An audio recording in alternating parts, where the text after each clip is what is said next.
At lunch. Oh, we don't have a quorum. Okay. Okay. I need to make a note. Chelsea. 1, 2, 3, 4, 5, we have it. Okay, we have a quorum. I need to- Oh, there's one, okay. What part were we on? We were on the discussion of goal 2, activity 2.2.1, which is the first responder training. Or were we done with we were done with the first one. Okay. 2.2. I don't know if I said that. 2.2.1, first responder training. Yep, so that's first responder training with interaction advisory group. Basically with this particular initiative, and we've been doing it since fiscal year 21, so a few years now. They are basically coordinating training activities with first responders. A lot of times it's held at police departments, but it's also inclusive of firefighters, EMTs, pretty much anyone that would be considered a first responder, to train them and make them aware of their interactions and their encounters with people with developmental disabilities, in hopes of promoting kind of safe responses, safe interactions. In the, I guess, first couple years of the initiative, there was a component where not with each first responder training, but with some of the first responder trainings, you also had a training component for the community. This year, we do not have that component for the community, mostly because they weren't, in the first year, they were well attended, but in subsequent years, they were not well attended. So we focus mostly on first responders in this coming year or in this current year. So since it started in October 2020, there's been over 1,400 first responders that have been trained. So far this year, I don't really have much for you. We haven't had any trainings yet. Normally it takes a little while for the trainings to get going because as soon as our initiatives start, which would be October, you run into the holidays. And then we've also noticed with a lot of police departments, sheriffs, first responders, they have their mandatory trainings right at the first of the year, right after the first of the year, things that they have to accomplish each year. But usually in like the February, March timeframe, we start getting trainings done. We have not had any trainings. I actually spoke to the trainer. There is, he's going to do something in partnership with, I don't know when it is, but I think it's something with the Autism Society over in the Acadiana area where they want to have a training for first responders similar to this. So he's going to partner with them to do a training out in that area, which is great because that's not an area that has been, I don't want to say receptive, because we just haven't gotten in that area. The other issue the trainer said he's running into this year, which is impacting trainings, he thinks, is so he was supposed to do some stuff. Jefferson Sheriff's Office wanted him to come back out and do some stuff. Well, they just settled, and I say just, it's probably been 3 or 4 months, maybe a little longer now, settled a case 4 or 5 years old, where they're, I'm not going to go into the whole case, but there was basically interactions with, I think, a teen that was on the spectrum. Maybe I think that teen passed away. So there was a lawsuit that resulted from that. And part of that lawsuit, aside just from the monetary payout that they have to do, is they have to, I don't remember the exact language, but essentially hire someone to develop a training of sorts for these officers. And so not only is that impacting Jefferson Parish, the trainer thinks it's impacting pretty much departments statewide to see how this is going to play out and who they utilize. Certainly, he doesn't know the requirements of what that training is supposed to be, because there's some stuff that he's obviously covering in his training, but he doesn't know if it would meet the requirements through the lawsuit because he doesn't have that information. But he thinks that's creating some hesitation for people to start participating in this initiative this year. So slow start. Ultimately, we are recommending discontinuing this activity. Generally, when we look at activities like this and they've been running for 3, 4, 5 years, it's time to start looking at new initiatives, instead of just doing the same thing over and over. So that's part of that conversation. And so that's kind of why we're recommending possibly looking at using this funding for other newer initiatives that we might have. Okay. Question. So is that lawsuit just in Jefferson Parish or is that a statewide lawsuit? Do you know? I think it's against Jefferson's Sheriff's Office. So I think it's just for them.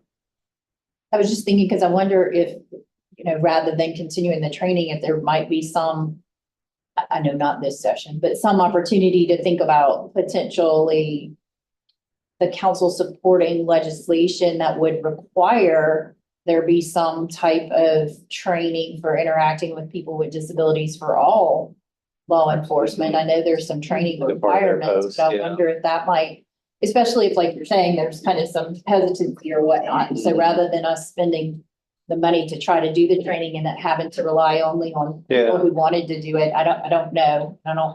I I will don't know say, a lot about the laws as it relates to. yeah, at least, That law has passed. Oh, it did?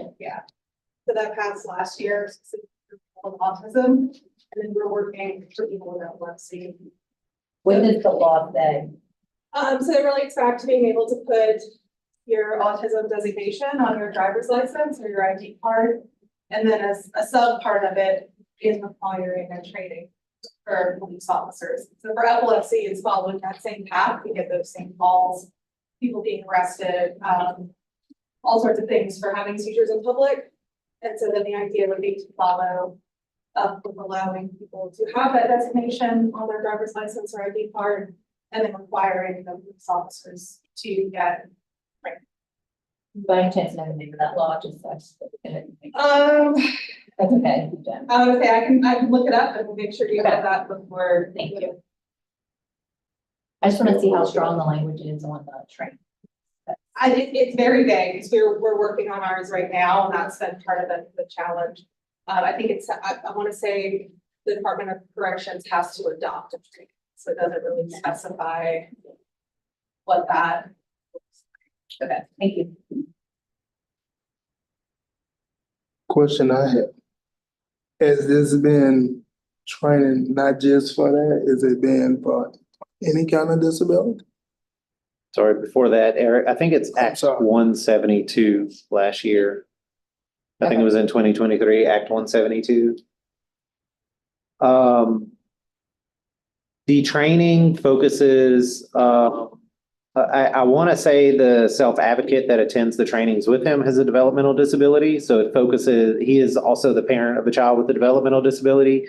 The trainer is. And so I think there's a lot of components that focus specifically on a developmental disability. But in general, a lot of the information he is sharing is also just disability related, period. Yeah. Is the five people being trained to, this is my question, is the five, people that's being trained how to handle Yes. people with disabilities? So in the first, I want to say the first year of this initiative, it was kind of I don't want to say a free for all, but it was more or less, hey, this sheriff's department or police department said you could use the training room, and then people from various departments would come in. And what he's focused more on the last couple of years is a whole agency training. So I think in the summer, maybe he's looking at, I think Plaquemines Parish wanted him to come back out. So last year, Plaquemines Parish Sheriff did a whole agency training. So every single police officer. This year, they wanted him to come out to do all firefighters. There were other trainings that he's done, whole agency trainings like in St. Tammany. And that was inclusive of all their sheriffs, all of their firefighters, all their EMTs. So it really depends on the area that he's in, if those people are attending. But it is open to everyone. Because board members, this is what my concern is they being trained in this area. When we had a storm came, nobody was trained for the storm to move people that was disabled. And we was turned away from, me and my daughter, God bless her soul, she's gone. We was turned away from shelters because people wasn't able to set up and be trained, how we could be moved around because they were so concerned about suing issues, handling you in certain areas, so they just left you because you had to be weighted by ambulance to be handled. And I figured that it shouldn't be just one area is trained to handle you. It should be all areas ready to handle you at any time, any situation. And I think that plays more into the next initiative, which is our Emergency Management Disability Awareness Training Initiative. This one is more so, I mean, just general interactions with people with disabilities, but I think it's more focusing on you're responding to a call, there's an emergency, there is an arrest happening, there, like those sort of situations. Oh, I'm sorry. Yeah. Okay.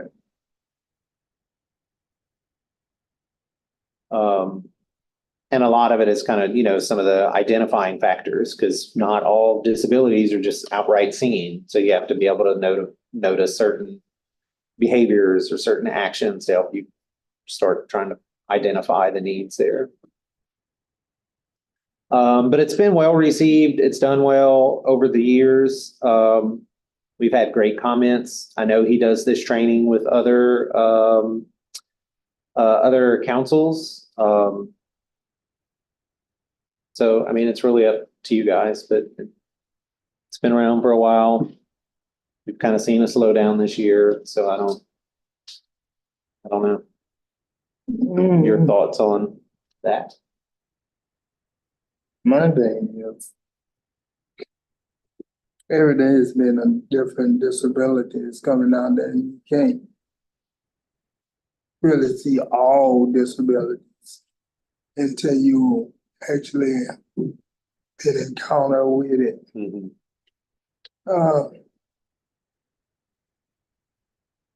Board members, we could use it somewhere. Well, you wanna wait and talk about that, the end of goal point two? Yeah, Okay. we're gonna, just in the interest of time, if you have something, to say about one of them, kind of just jot it down and we're gonna go through all of them at the end. If that's okay with everybody. Would anybody like to do it the other way?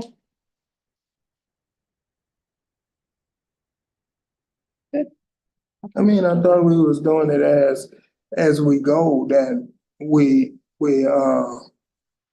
Okay, that's fine if you prefer. agreeing on it, do I gotta? Because Joe was getting confused because, well, I was kind of getting confused too, because some are associated with funding and some are just initiatives. So we were trying to go through all of the ones that have money I'll just put it on. connected to it first. Then after she finished that, then she's gonna ask me. Go to, Okay, I and got then, you. yeah. But if you still prefer, please, you're free to, Okay, is that okay? Okay. got you. Okay, do the next one? Yep. So the next one is 2.2.2. That is our Emergency Preparedness and Response Initiative. So we've been contracting with Niagara University, same as the last initiative for the last 4 years or so. And they have developed, this will be a case in point if we're using their materials, but we do not own the rights to their materials. This is theirs. They are providing emergency preparedness and disability awareness trainings here in our state. So the idea is to target emergency managers, those individuals in the community that are responsible for emergency management or responding to emergencies. We're talking like hurricanes, floods, things of that nature. Making sure that they are trained on how to actually respond, what is FEMA's guidelines, what are your interactions supposed to be, how to make sure that they are prioritized, making sure that you're able to understand all evacuation processes or what is needed to be done in those situations. So it's supposed to be very all encompassing, basically from the start to the finish of how to make sure that you prioritize not just individuals with disabilities, but also access and functional needs is what they call it. So you might be looking at minority populations, you might be looking at socioeconomic status, but there is a large focus on disability. And so the contractor travels the state. Usually, this initiative is at 50,000. I think it's been at 50,000 for most of the time. It is usually that gets you up to about 5 in-person trainings because it's a 2-day training that happens. 2 full days from like 8 to 5 or 9 to 5. We actually have one coming up in Alexandria and Baton Rouge in April. We've sent information out about that. But I think last year he was able to do 4. So we say up to 5, but probably 4 is usually more realistic. This year, I think he's also going to try to do a virtual training or 2 on, I think it was the very first year of this initiative. He did a similar training for service providers. And so I think he was thinking of trying to do another virtual session because that was actually really well attended. That was almost 400 people whenever he did a training for service providers, but also the virtual component to try and get emergency managers involved because we don't have a lot of emergency managers. That there's actually an emergency manager association, I forget the name of it, here in Louisiana, and they have not been very receptive to this, not necessarily to this training, but participating. I don't know if it's because they think they've got it covered and they have their plans and they know what they're doing, or this contractor is from out of state. So I don't know if they see it as someone coming in that's not from here. Whatever it may be, they haven't been very participative. Many other people have, lots of other people in emergency management capacities. In fact, they have frequently mentioned to us that we have the best response out of all the states he's in. I can't remember how many councils he does this training with, but he's contracted with multiple other states to do this initiative. So it's very well received here in our state. We've had just shy of about 200 people participate in the trainings since FY21. That's not including the provider training that he did that one time. We don't really have a strong opinion of what you would want to do with this particular initiative. I mean, obviously we deal with disasters all the time. It's something that we know that people need to be educated on. The contract, or at least this initiative has been successful. He hasn't done any trainings yet. Like I said, it's coming up in April for this year. So I don't know what the response has been this year. I will say we've certainly had much more people in attendance when you think of sort of Alexandria as our cutoff, Alexandria and below. Our trainings in Monroe and Shreveport weren't as well attended as the ones south of that. But a few things for you to consider. I mean, we have been doing this contract for a few years now. So that might play into what you're thinking. We are kind of repeating some spots. I think he's going back to Alexandria, back to Baton Rouge. We've done those before. I think the only place we have not had a training would be in the Acadiana area. And I think that one is coming up maybe later in the summer or September-ish timeframe, somewhere there. I know it's on the list of when because I think he's going to try to do that and maybe the North Shore area around the same time. I can't remember, or maybe it's New Orleans. But I know Lafayette is on the list to finally get in there. But the other places he's going, we've hit. We've been in all corners thus far.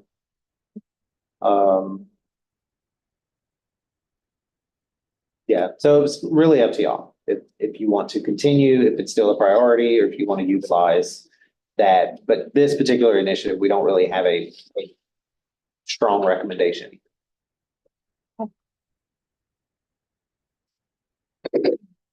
Is that everything with the Second budget. Go to that has money attached.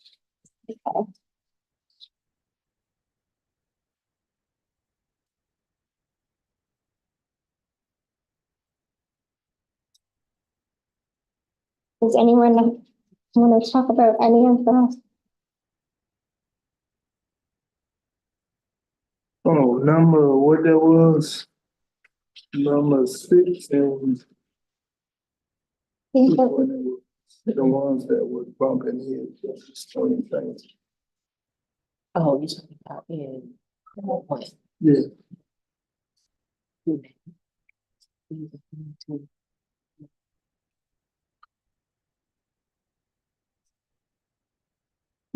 Was it 2.2.1? No, he was referring to, goal 1. Okay, okay. I know. Like my thoughts are maybe, I mean, and I don't know what we would want to fund instead, but I feel like a lot of these agencies get training budgets from the state anyway. And they need to recognize that it's their kind of duty, like we're citizens, like. Part of me feels like we shouldn't have to spend our whole budget on notifying them on how to deal with people with disabilities. Like they should have a set of their budget. I mean, and I don't know what y'all think about that. I know a lot of times agencies' budgets are slim. I mean, maybe you could speak to this, Julie. I know your agency is a little bit different. Yeah, and that's why I think of what I was trying to get at in terms of talk, because, and I don't know, I do know for like us, but I don't know for police officers, so I was trying to Google, and I did find that law, and it doesn't say much at all about training. Right. So, yeah, that's sort of, I think, kind of going where you were going, that if there could be some requirements for different, for example, I know that there was something that passed, so dentists in Louisiana now must take coursework on providing services to people with disabilities. So just kind of thinking of it from the other, yes, anybody who is required to have like a license. Like I'm still a practicing speech pathologist. I have a license to be a speech pathologist, even though I haven't done it in a long time. I have to take so many continuing education units per year to maintain my license. So Exactly. most people have to, and if there would be some way to instill in more folks the ability to do that. I can share one of the things we're doing in OCD. We still don't have the ability yet because of the administration change. We all have to, but we've got 2 universities that I think we're going to do this with, and 3 community colleges that I think we're going to do this with, and it's partnered to build curriculum. So at the 2 universities, we're trying to get into the School of Social Work, the School of Social Work, primarily to talk around case management stuff, the School of Nursing, and the School of there's some different, it's not just psychology, but some behavioral health folks. We're already go in and teach some classes, but we're trying to build more of a curriculum there to help people know what jobs there are, supporting people with disabilities, to have some, some introduction to the field and the different opportunities we have while in college. And then at the community colleges, there's something already in most colleges called a mental health check. And what we're trying to do is actually take that and just have a few more hours and tie having a developmental disability certification to that mental health tech, so that we're building that at the community college. So we are thinking about that helps students coming out. Now that doesn't address people that are already out in the field, but we are using some of our Rescue Plan Act dollars to build that curriculum. We wanted to offer a stipend to people, like once you graduate, to be able to continue, but because the Rescue Plan Act dollars have an end date to them, I don't know that we'll be able to get to that stipend ahead of time, but something that would just help kind of keep people in Louisiana, keep them in the field. And then they could use that stipend. So we are working on that, but yeah, and because I know, like I saw that, nurses and emergency rooms was a possible answer. The only other thing I could think, because I know it's hard to get that. I know I've been in some council meetings where we've talked about trying to make that mandatory, and that's hard to kind of get in there and make it mandatory. But if we did decide to have some focus on hospital personnel, then from the Department of Health's perspective, maybe we could help bridge that gap. You know, I'm not in them usually, but there are meetings with the Louisiana Hospital Association folks. And so we may be able to partner and bridge, like if there were some type of training, and I'm not sure what the gaps are. I know what the gaps are on my end, which are people just getting stuck in emergency rooms for a long time, but I don't know that training is not going to help that. We have to have capacity for placement in the community. But if there are other issues people are experiencing, then we can help make a connection. Even if it's not mandatory, to let the hospitals know, like, this is a training that might be available through the council or something. So, you know, we don't have that in with police officer or police, the different police or the different maybe emergency responders, but we could help with that on the hospital side. Well, like, I know are you considered civil service? Yes. So you have to take like your ethics, Yeah. sexual harassment, the governor's, Association for Disability Services did 2 trainings, Right. one on the disability awareness. And then we're gonna keep those coming out, which I think is really cool because you have that turnover. And if that's something you're required to take, you know, that might be something, or something that we might have to get in touch with our LACAN leaders and advocate to our mayors. Mhm. You know, And somewhere along the line, I saw working with like, chambers of commerce and things like that. for employment, yeah, something like that.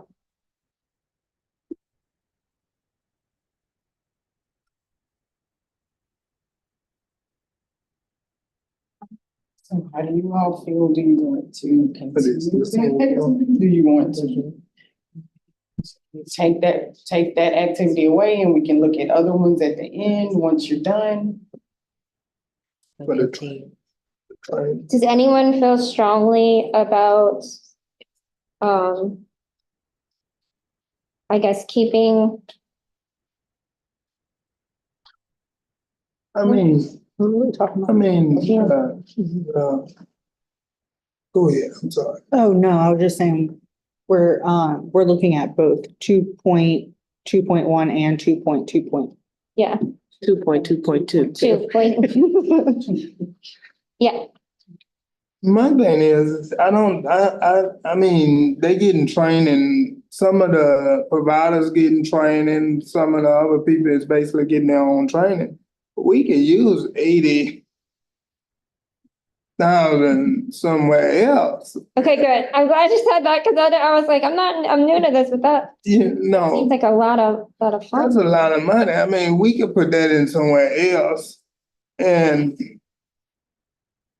the training, some of the service provider is qualified to get this done, and don't they have to get it paid? Don't they have to pay for training to be done? I can't really speak Depends to on the that. organization. Yeah. There's different requirements. That they have to do. So why is we giving them funding that they already qualified to have to do? I think you and I are on the same page. I just wanted to make sure.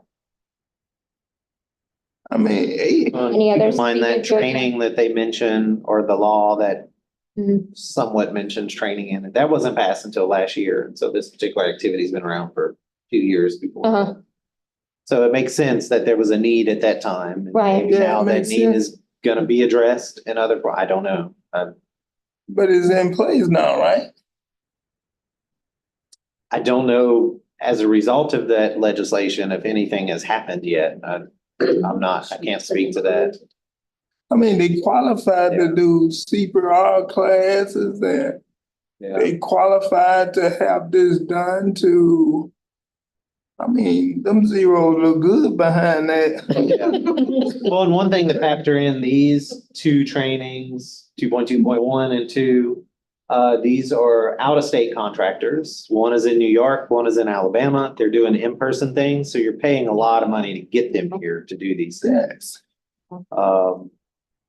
And then some are, 2.2.2, I think he's only doing up to 5 trainings, 2 days each training. The one above, the first responder, and he's trying to do 15 trainings. Now, that is a combination of in-person and virtual, but most of his trainings are in person, so he's driving out to Louisiana those times. No, I don't think. So that's why they're more than some of your other initiatives. There's a lot of travel involved. Melinda, what are you thinking? I kind of agree with y'all Okay. standpoint on that. They are already, receiving CPR training, in the hospitals, the nursing home. And like some providers provide, CPR trainers, CPR training and all that for their workers. Okay. Oh, Jill, did you have your hand up? I'm sorry.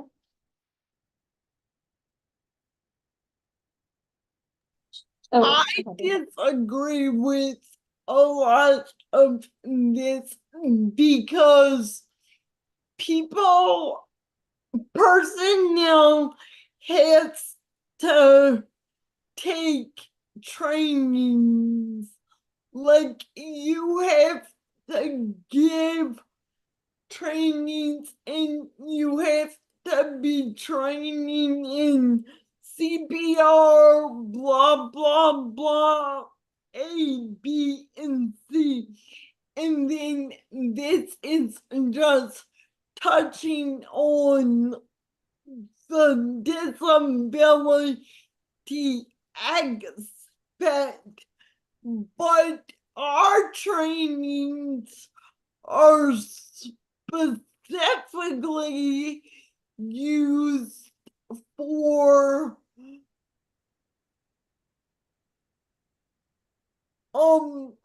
for situations with people with disabilities. So I think in the long run that this training is gonna be more specific to this population. Yeah, but Jill, what I'm saying is, this is what I'm saying. I understand what you're saying, it'd be more specific for the population, but they already been trained for this population, right? That would be speaking to that legislation that I don't know what's been implemented since it passed.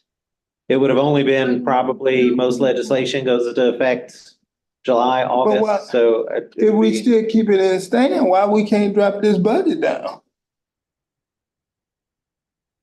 Well, we now have a set budget, like our federal fiscal budget will be that whatever is not on me, and then if not, we'll have an $80,000 has to be used.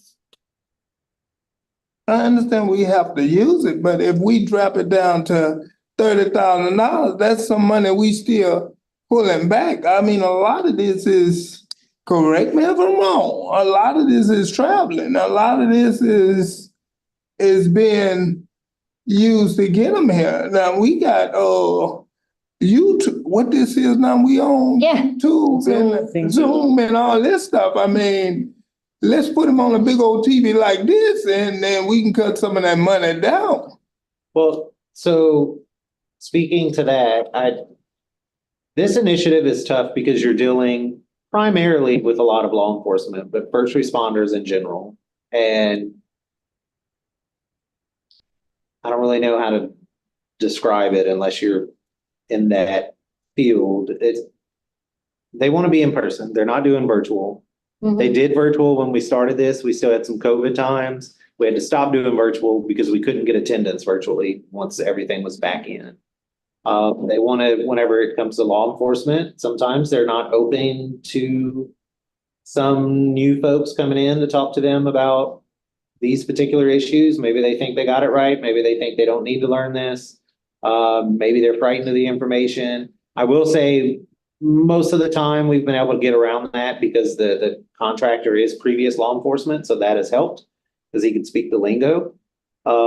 We've had some trouble tracking outside of the letters that we've received as far as recommendations of how great they thought the training was. It's very hard to track other data because most of the people that participate, they're not going to tell you if they're male or female. They don't want to tell you their sex. They don't want to provide that information.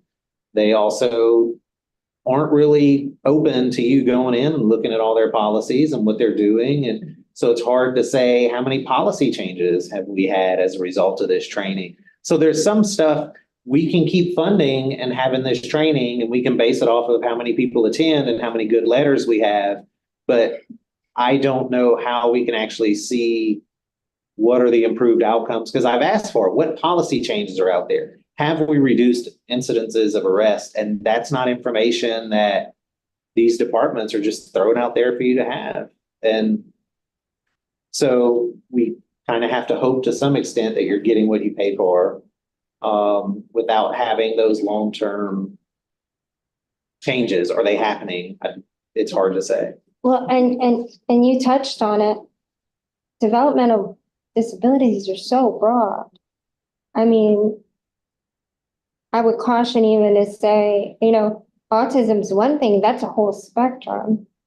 So we're letting somebody, like, what are they, actually, is it a 2-hour training? Well, even people with, epilepsy might be completely different. You can do general, but like in an emergency, or if you're at, and I'm blanking out, but if you're at,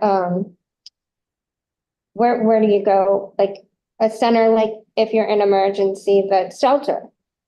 Even if you're trained, chances are you're not going to know what to do with every person. So I don't know.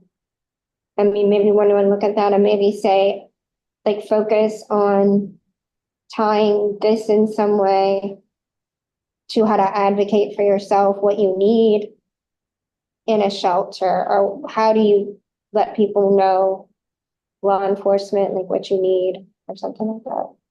I don't know. That's just a thought. Joe, are you raising your hand? No. Okay.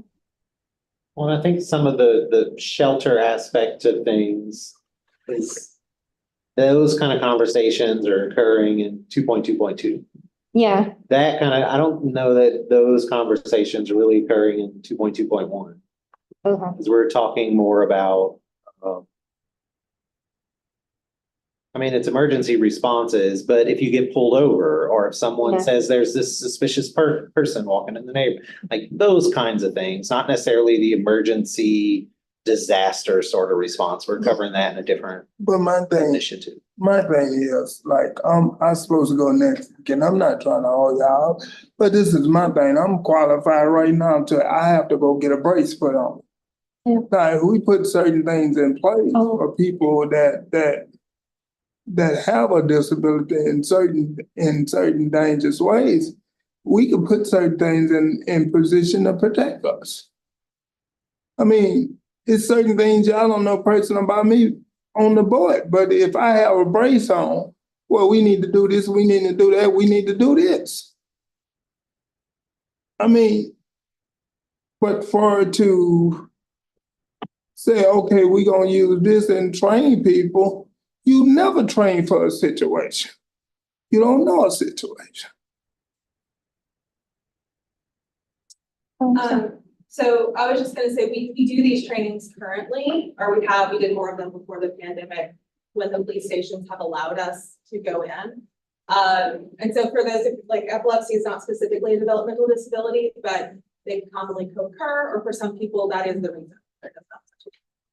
Our police officers are not prepared, even our EMS are not prepared to kind of to deal with people. We've had several people who either have bracelets or will self-identify as a person with epilepsy, but because the police officers have no idea what this looks like, they kind of disregard the bracelets or the statements. Because again, they haven't been trained that this is what this can look like to people. We recently got in with another police department, and overall, they've really appreciated having the training, right? That's kind of been our feedback overall. The same as you shared, that they want to know what to do. They don't really want, but it's really hard in the field, right? Especially for police officers to determine what is going on. If nobody has provided them with very accurate, information. There are over 20 different types of seizures alone, kind of to your point. So we're gonna ask somebody to be able to, with no prior training, to be able to identify that in a very stressful situation. Yeah. I don't know if you could give us this information, but when y'all do your trainings, is it a grassroots?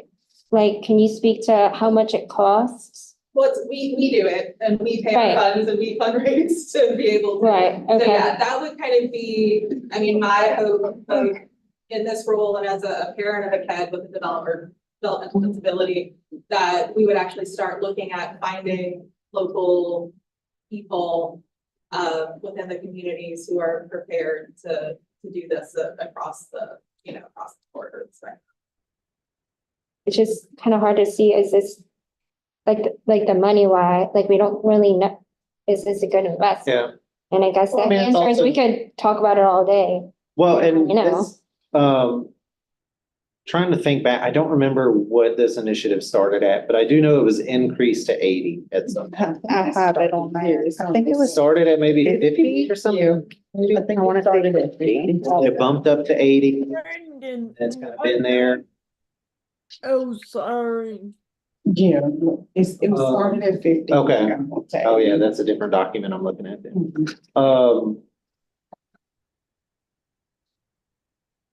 Yeah, I mean, based on some of the conversations, I mean, it also sounds like folks need to also be trained on having things available on them or at home or something where they can try to, whatever level of communication they have, to be able to express that when emergency responders are there.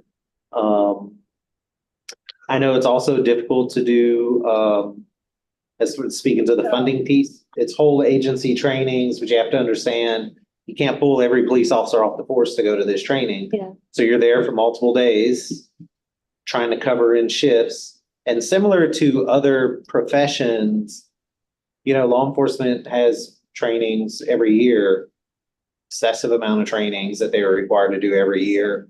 And so, now you're trying to throw in another one. And so there's lots of things that go into not just travel initiative, the contractor's time and salary to make these connections. Again, it's someone from out of state that's trying to do this by phone, by Zoom, traveling in to make, shake some hands, kiss some babies to see who these people are and try to get in the door.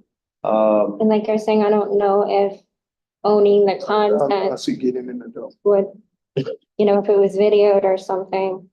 So Yeah. and they might be more resistant than to actually sit there and watch it. if Yeah, they're not even- I mean, we did some virtual stuff, and he wasn't getting very many responses after the first year. Oh. So that's why it's mostly in person. He has added in there this year to try to do some virtual training sessions again to see if he can get people that would attend those. But thus far, in general, he hasn't had a whole lot of people banging down the door to get the training. And again, he thinks it could be tied to that lawsuit. So are we gonna vote at that end? Is that what- Well, no, we're at the end, so you guys have to Okay. make a decision. We're at the end to go to, y'all Okay. discussed all three things that have money attached to them. So we have to, make a decision on this one, 2.2.2, and then we have to go back up to 2.1.3. Did we officially, I'm sorry, Lauren, No, gotcha. Go ahead. did we do the, did we officially increase the PIP one yet? Or no, we have to go all the way back to 1.1.1? Way back. Right, so yeah, that's what we were, I thought that's what the recommendation was to talk about each of the contractual activities to see which ones you guys want to discontinue maybe, so that way, once we're at the end, you guys can go back in and suggest new activities, suggest increasing the funding for existing activities like partners. Yeah, so that's why we're trying to see if you guys want to make decisions now on these, because if we don't, if you want Yeah. to keep them, we won't have any money to put towards Yeah. anything. new. Anything now? Yes. So should I just say we should, I mean, as I'm speaking to you, I think we should cut this 80. We should cut this 80 down. I mean, if we see where it needs to be looked at again, can we look at it again? next year. In the next Yeah. planning, Yeah, next I planning. mean, you have three options. You either take it away, you reduce the funding, or you leave it as is. If you take it away, you have the option of doing it again at any other year. If you reduce the funding, then we may have to go. Yeah. I don't know, negotiate with the contractor, put another SOP out. We don't know. I mean, Is it possible to look into in-state provider, to do the contract with? Yeah, I mean, so actually, whenever we put the SOP out for this, the only two responses we got were all out of state. Actually, it was this group, and then the current ones that do 2.2.2 also have a component, although it's different, but they have a similar component. They applied for it as well. But no in-state people applied. No in-state people applied for the, well, one did actually for the emergency management, but it was not going to accomplish what the council was looking for, I don't think. I mean, so you could put preferences in there if you would like, but ultimately you want the best person that's gonna do what you want them to do. I mean, I'm not cutting you off, I think. Is it something that you can work with another governmental agency, like with the Department of Health and Hospital? Just say, hey, we're looking at a disability training, to see, if y'all could network and probably try to share the funding for the program since it's touching their area. I don't, for which initial, not the first responder, I don't know that would be under the scope of Department of Health. Or even the Not the emergency, training that we're doing. the emergency management part of it. I wouldn't bank on it, but I guess you could always ask if they want to throw some money at it, but you also have to factor in the state is responsible for providing some of these emergency services. So Department of Health, for instance, runs medical special needs shelters. Other departments are responsible for the evacuation of people to get to these shelters. So there's a lot outside of these private agencies or these local police officers or firefighters that are supposed to be able to get you to these shelters. So it sounds like there was a breakdown somewhere in that chain. And that is what our program is designed to do, to have some of those conversations. Of course, you have to get people there first. And so for 2.2.2, I can't speak to, are they there this year? Because we haven't had those trainings yet. 2.2.1, I know we've been trying to host the trainings and we can't get people in the seats. So you might want to consider that. Think about reducing or eliminating an initiative. You say we can't, y'all don't know if they there? This one can't get enough people to participate. Yeah, for Why that we one, holding it? that's for y'all to decide. but- Okay, Brooke has her hands up. After hearing everything that Brenton had said, I think, well, I definitely can agree that like the police and first responders are like we need to have them as like a disability advocate for us. So I would like to keep it at the 80,000 because like he said, they need to have like someone that they can believe in that's talking to them. You know, they need to have like people that they trust to give them this training. And if it's already worked, I think we should keep it at the 80,000 so we can continue having these partners in the community. But they're not there. We don't, Okay, do we want to go ahead and have a vote on it? Can we do that now, or is that not what we agreed to? I don't think you have to have a vote. I mean, well, you can vote amongst the committee, like what you guys would prefer to do, but you don't have to have like a roll call vote or anything like that. Okay, because we're gonna. Yeah. Okay, Joe?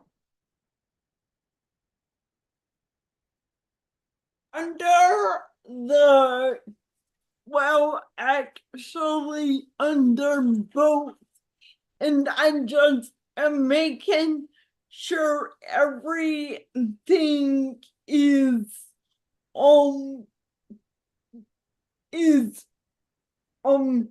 considered, because I agree with Brooke, and then it said, I know for the committee recommendations, it said training for medical staff, and then for your staff recommendations, it said it came the emergency room workers attached to the staff recommendations for 2.21. Could we keep 2.22 and then change the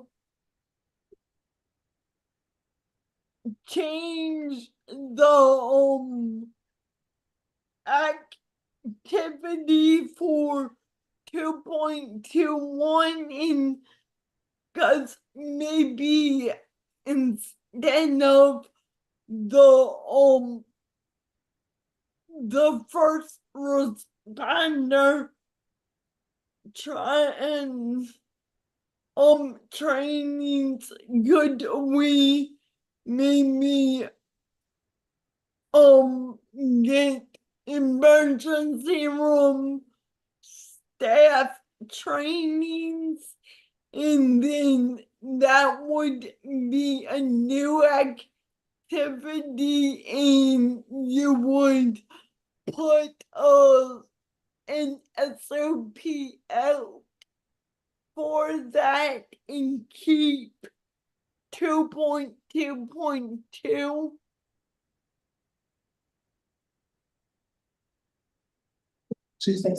I mean, yeah, the option would be you would eliminate this activity and you would want to do something that focuses on training emergency room workers. However, that would be done. So yeah, you'd put out an SOP, you would just have to decide how much money to put towards that initiative. But yeah, to do that, you would eliminate the current activity and start up another one. What activity were you wanting to keep, Brooke?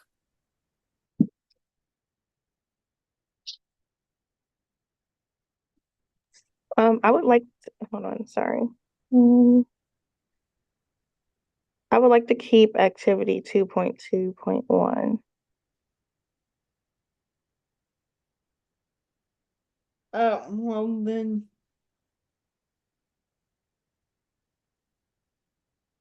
Okay, I misunderstood. Is that the one? That's the one we're talking about right now, right? Where we're talking about both, weren't we? Yeah, I mean, I always it's probably getting, together and I get confused. Yeah, they're not together. So you have one training that's handling first responders, interactions with people with disabilities. Then you have another training that's the emergency management, disability awareness. So they're two separate. They don't really blend together much. They're not done by the same contractor. And they There's do. not much overlap between those two trainings. So if you just think about first responder and emergency management, that'll help you keep them straight. Okay, I see. Because in my head, I always want them together for some reason. But yeah, So do we vote on that? We don't need to do a vote till the end, but I mean, if you wanna do just like an unofficial, like who wants to keep it. vote Yeah, can we between do the that? Okay. committee. Yeah, through the committee, I vote that we get rid of both of them and look at new stuff to put on the agenda. Does anybody else agree with the Lauren? Does anybody else agree that we should get rid of both of them and look at new activities to, put that money towards? I still can get rid of it. Okay. So Eric agrees. Melinda, what are you thinking of? I could agree with getting rid of the first one. The second one, I'm kind of leery about it because, you know, due to hurricanes and all that we have, I'm kind of leery about that one. But the first one, I'm okay with getting rid of the first one. And I'm correct in Jill and Brooke wanting to keep 2.21 the same for the same allocated cost. Yes. Jill wanted to change it. And Jill wanted to change, Jill, confused, so I just am gonna keep my comments because I don't think I know what I said. I don't think I knew anything I was talking about. I just wanna make sure that the training for the emergency room staff is ended, rather we end this on to 2.2.1 or make it a new item. right. Okay.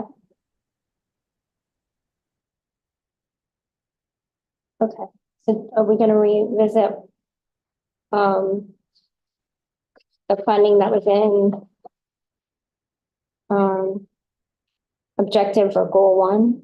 Is that, Well, no, let's make a decision. Okay, so Lauren, Eric, and Melinda have agreed. Oh, Julie, I'm sorry, we didn't get your opinion. I feel weird as the state person here. I really defer to what they feel like. Okay, My only comment would be that I do think that if there could be some advocacy around making some of those things mandatory, that to me seems more in line with, or it maybe would help us to get more bang for our buck. mhm. To advocate, okay.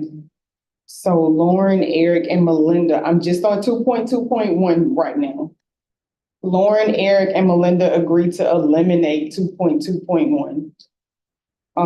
Brooke wants to keep it and Jill wants to change it. So as of right now, it's 3 people that want to eliminate 2.2.1 and use the funding for something else. Are we all okay with moving forward with that? going once, going twice, all right. So we're eliminating 2.2.1.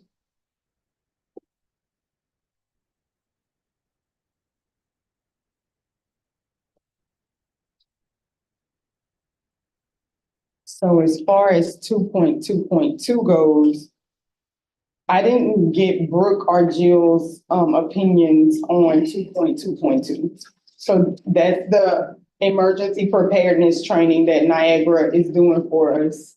Do you guys have any opinions about that particular activity? Do you want to keep it, change it, eliminate it, or discontinue it?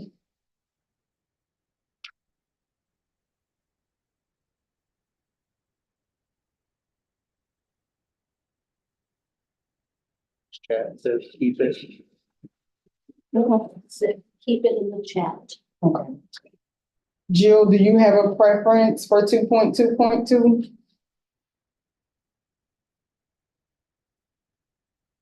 Two is what? Is based- You want to keep it? All right. Melinda said she needed to keep it, so- And Melinda, Okay, yep. you wanna keep, two, Just making sure I'm remembering. Like, I have it. Yeah, we're keeping 2.2.2. okay, And we want to keep it at the current funding for 50,000.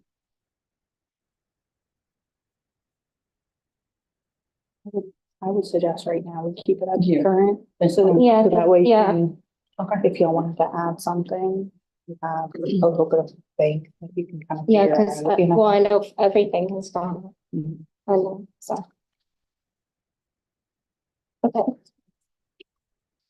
Just a note on that, if there's anything we can do to help promote that through the ESF8, since that is under LVH, let you know, we can, I don't know what we can or can't do, but I can talk with our, the lead over some of those emergency preparedness, and then I don't know if there will or won't, you know, DCFS has pretty major changes, so they're over some of the shelters, and then we're over some of the shelters, so if there's things that we maybe need to do to get together to help advertise that, let me know. I'm happy to try to bridge that conversation.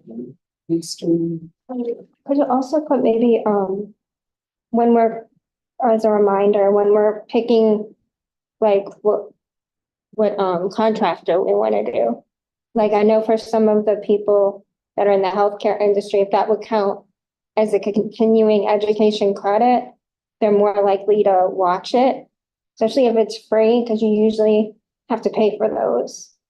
So I don't know, for nursing, they probably have to do continuing education and stuff. I know a lot of them. You have to go through Board of Nursing to get approval. There's like, each different group has different ways that you get approval for continuing education. There's some that if it has to do with developmental disabilities, my office can approve, but nursing is not one of them. I think we can approve social work and psychology CEUs, and then Is that maybe? I have somebody who can reach out to occupational, physical, and speech therapy board, so it just depends. Because that might be something really good to promote it.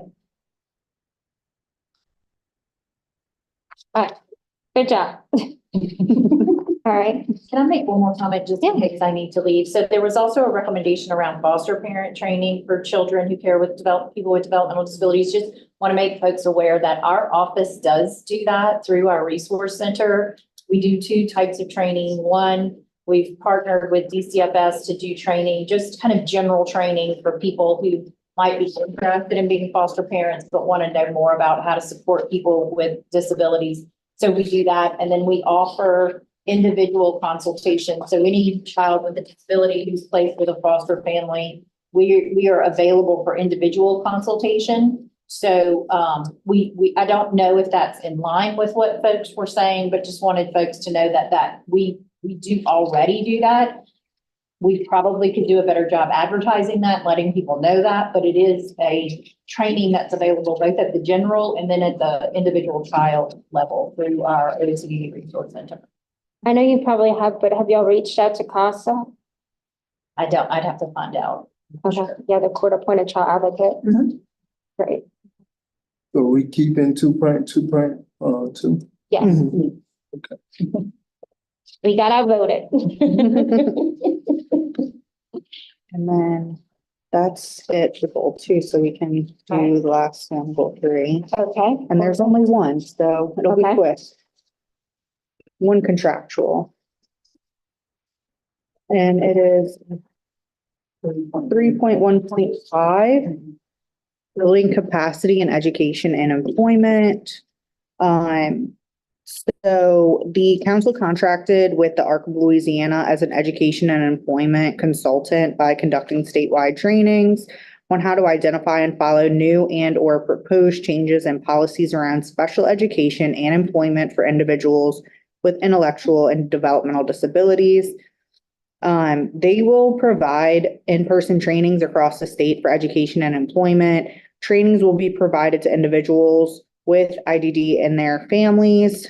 They also attend meetings and advocate where education and employment policies and legislation are being discussed, including but not limited to the Board of Elementary and Secondary Education, the Special Education Advisory Panel,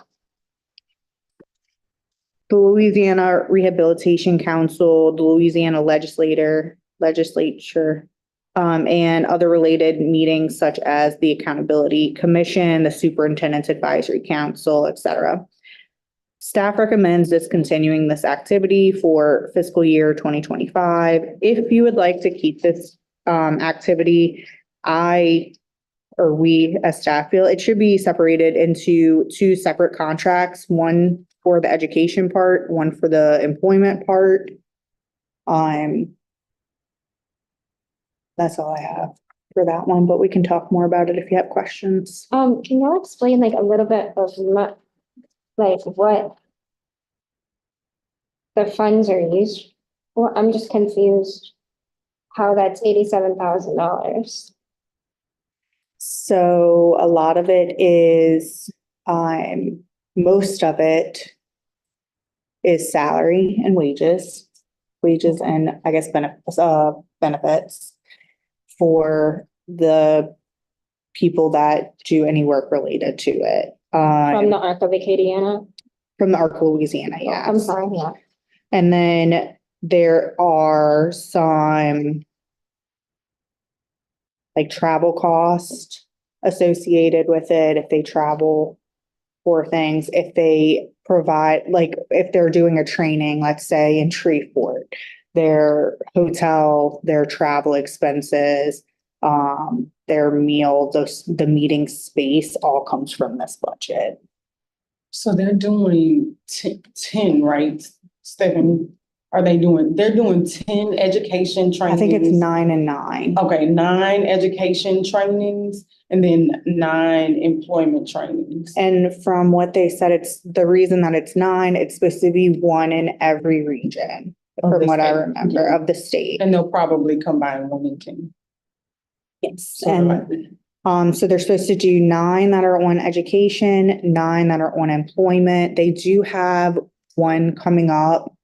I just got the information on Friday. So I want to say it's at the end of March. So that one, I don't remember where it is, y'all. I'm so sorry. But I can look it up if you want to know. So they do have a training coming up for this activity. And so they've also been working with staff here to help us with our education action alerts. And if we ever need to put out an employment action alert, they would help us with the language on that. So it's a consulting sort of thing to help staff to review Bessie's education agendas to determine where we need to go and advocate on issues that will affect students with disabilities. So it's to help families and train them as well to be advocates, but it's also to help the staff.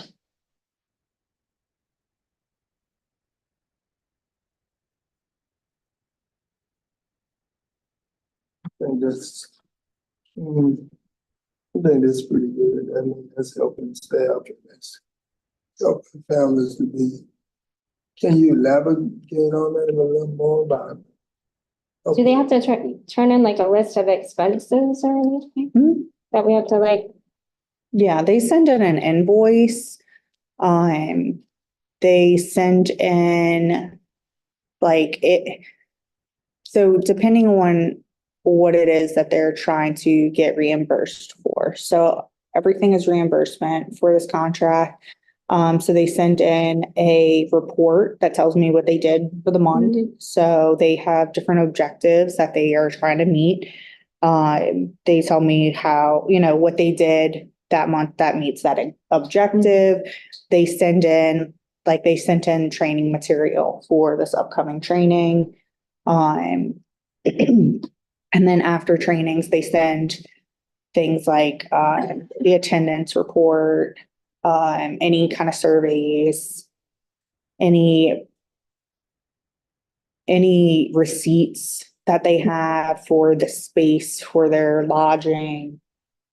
So we see everything and I check it all.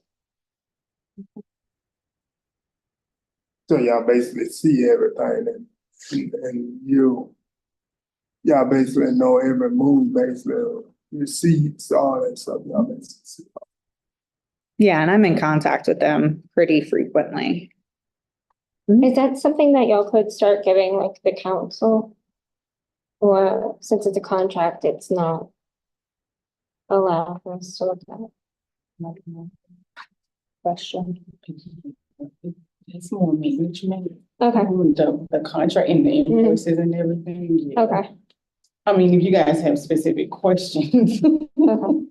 we could probably answer those, but yeah, we don't normally give out like the invoices and things like that. And when we like put this out, they had different agencies for this one?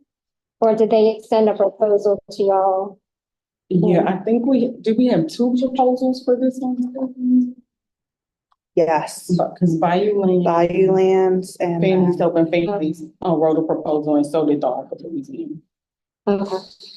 so we did have 2 proposals for this one. So, okay, go ahead, Judy. The one we combined and then we decided not to. Right? So it's still combined, Jude. You talking about for education and employment, or? No, the contract. Yes, Jill. We had, there was that they were going to kind of subcontract with, Charlie. And then Charlie kind of put his feelers out and it wasn't feasible. So we ended up taking that out the contract. I think that's what you're referring to. Yes, ma'am. So I see kind of like the distinct difference between the training and then the advocacy piece. So my question is, if we don't have this contract, are there things that would happen at Bessie's seat, LRC, or the legislature? Like, would we be missing advocacy opportunities? Just trying to understand. I understand, like, if we don't have this contract, trainings won't happen. I can get that part. But if we don't have the contract, would there be an impact in terms of, because it looks like they specifically advocate for certain education and employment activities. So just curious if there would be a gap if we didn't have this contract. So it just started last year, right? Right. I feel like the goal of the contract is to build the capacity of the staff, where we are able to review those agendas for Bessie and any advisory council that we're looking at, not just Bessie, but SEEP also, so that when we see items that need to have advocacy behind them, that we're able to write those action alerts and call for yellow shirt days to have our LaCan advocates come out to advocate for that. So what they're doing as part of this contract would be take the advocacy part, not the training part, the advocacy part would be taken over by council staff? Yes, I would say yes. Just trying to understand. Mm-hmm. Because currently, like, just to kind of it's also going to be on the on our reports and stuff, but I try to go to every SEEP and Bessie meeting. in person. So I am there. I was at the last Bessie meeting and I gave public comment. I'm sorry, the last seat meeting and gave public comment at that one. So yes, essentially staff would be taking over that part. So this basically, I'm sorry, go ahead. No, go ahead. This basically is asking us, do we want to keep this and fund this? This is basically saying, let's get rid of this. Well, our recommendation, if you look at the back, is to discontinue it. But if you decide that you want to continue it, we recommend separating it. Having one for education and then one for employment. Oh, I'm just concerned, this might not be the case, it's just a question. ARC Louisiana is a vendor and a concern of mine, and it might not be justifiable, but are they advocating for there as an organization? Or are they advocating for us as the council? And to me, that would be hard to see without knowing exactly what they're advocating for. Like, I mean, as staff, y'all work for the council and they're sub-council, but they also have, I guess, like event, and they're actually too, they do support and employment. So I don't know how other council members feel about that, but that just kind of is a little concern of mine. I will say as part of a contract with the council, any advocacy or materials or trainings that they do for this contract or council A lot. opinions, stances, like it has to be representative of what the council does. So for instance, like we've had some education alerts that have gone out where we've been like, no, we're not addressing those two issues that you recommend. We'll address this one because it's more in line with what we're focused on, but not this. Okay. Yeah, so I don't think they make, at least in the little experience I've had with some of the things that I do with them. Right. The ultimate decision is up to us of what information gets pushed out and. Right, okay, I just want to make sure, yeah. The overall impact, if any. And then we make a determination of what aligns with the council. So basically this item that y'all suggested to discontinue, if we do decide to discontinue, it means that y'all gonna pretty much take over the education and employment issues, or y'all gonna try to find another vendor? So if we get rid of this, this activity, then the advocacy part, I mean, regardless, we would still do it. I'd still go to the seat meetings. I'd still go to Bessie meetings. And we would review agendas. And so like I was saying, the purpose of this particular contract is to help build the capacity of the staff. So whenever we're looking at a SEEP agenda, we're like, okay, this is gonna negatively affect families or positively affect families. And we can decide if we want to call a yellow shirt day, hey, we need to go to SEEP and allow our advocates to testify and give that public comment to make sure that their voices are heard. So the point of the contract is to help build that capacity within staff, but also within like advocates in general. So we feel like the capacity will have been built. And that's just speaking on, I'm sorry, I didn't mean to interrupt. And that's just really hitting the advocacy part of it. I know that they are also doing the trainings.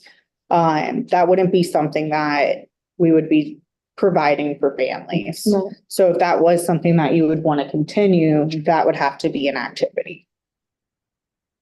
Yeah, when you said separated, I was kind of thinking, instead of separating education and employment, if folks feel like that's a training that's needed, could you separate out take what they're doing now and separate out the advocacy piece from the training piece and Okay. potentially consider continuing whatever training opportunities, again, if that's well attended and if the curriculum is in line with what we want, but then remove the advocacy, I'm sorry, from the contract.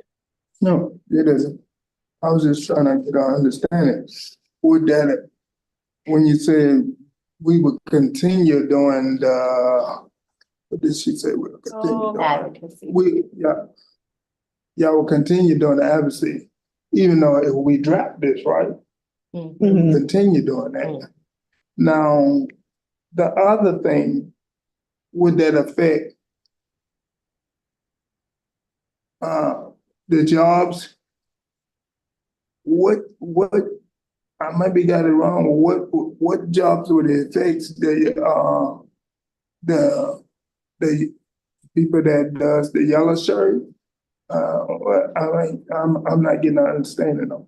No, no, that wouldn't affect their jobs. You're talking about our like hand liquor? Yes, No, It's a that would. different initiative. Yes, that's a different, Yeah.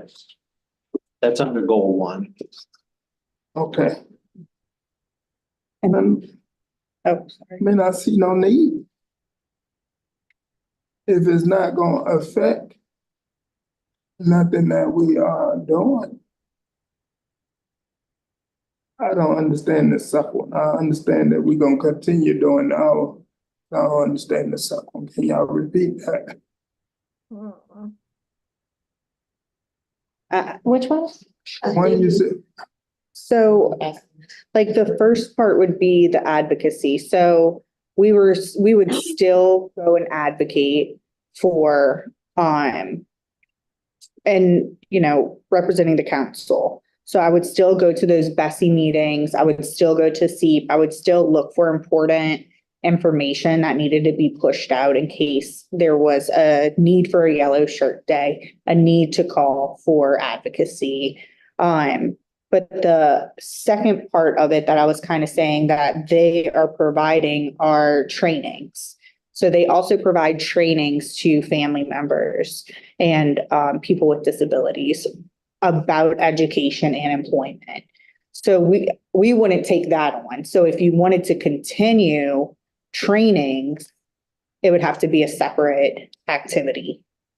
Well, now if you're looking at the training piece though, I mean, we do have Families Helping Family Centers Yeah. that provide trainings on everything. So I would, And this might not. personally, I would say stay clear of education trainings specifically, and then we could work with, I mean, if there's a particular training you want, I would work within your FHF contracts to do a training, not a whole new provider, contractor, whatever, come in to do trainings. That seems like a duplication of efforts, in my opinion. Jill, you have a comment? This just seems like an in-house thing in that an activity that we can remove because there are certain services we have that are done in-house. Like we have a parliamentarian, which that's not on our plan. Staff deals with that, and staff arranges the caption service and the transcription. And I just like I didn't understand why this was on the plan in 24 because it just seems like it's something that is done in-house.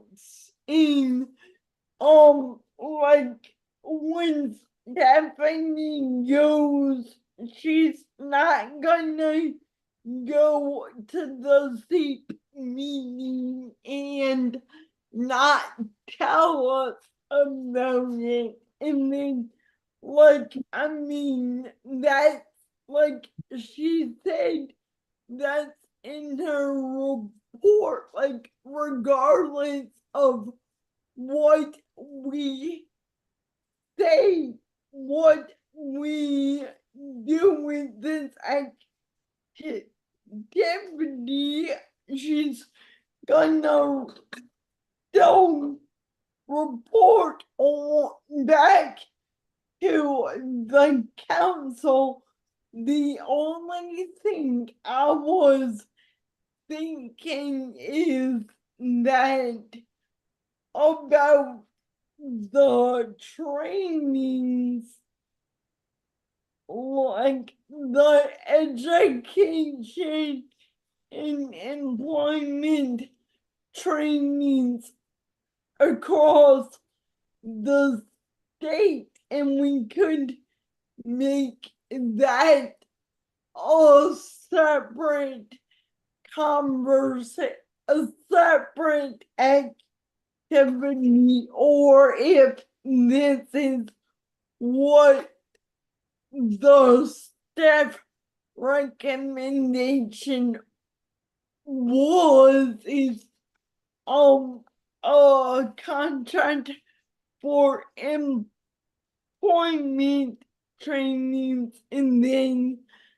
a contract for this for education trainings, but then again, like Brendan said, and like if it's if these trainings are already in a contract that we have, then do we even need to put the training aspect of this activity?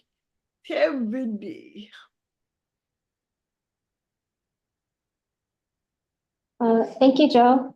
And I just had a quick question for staff, like, when is the last time y'all got a raise? Can y'all tell us that?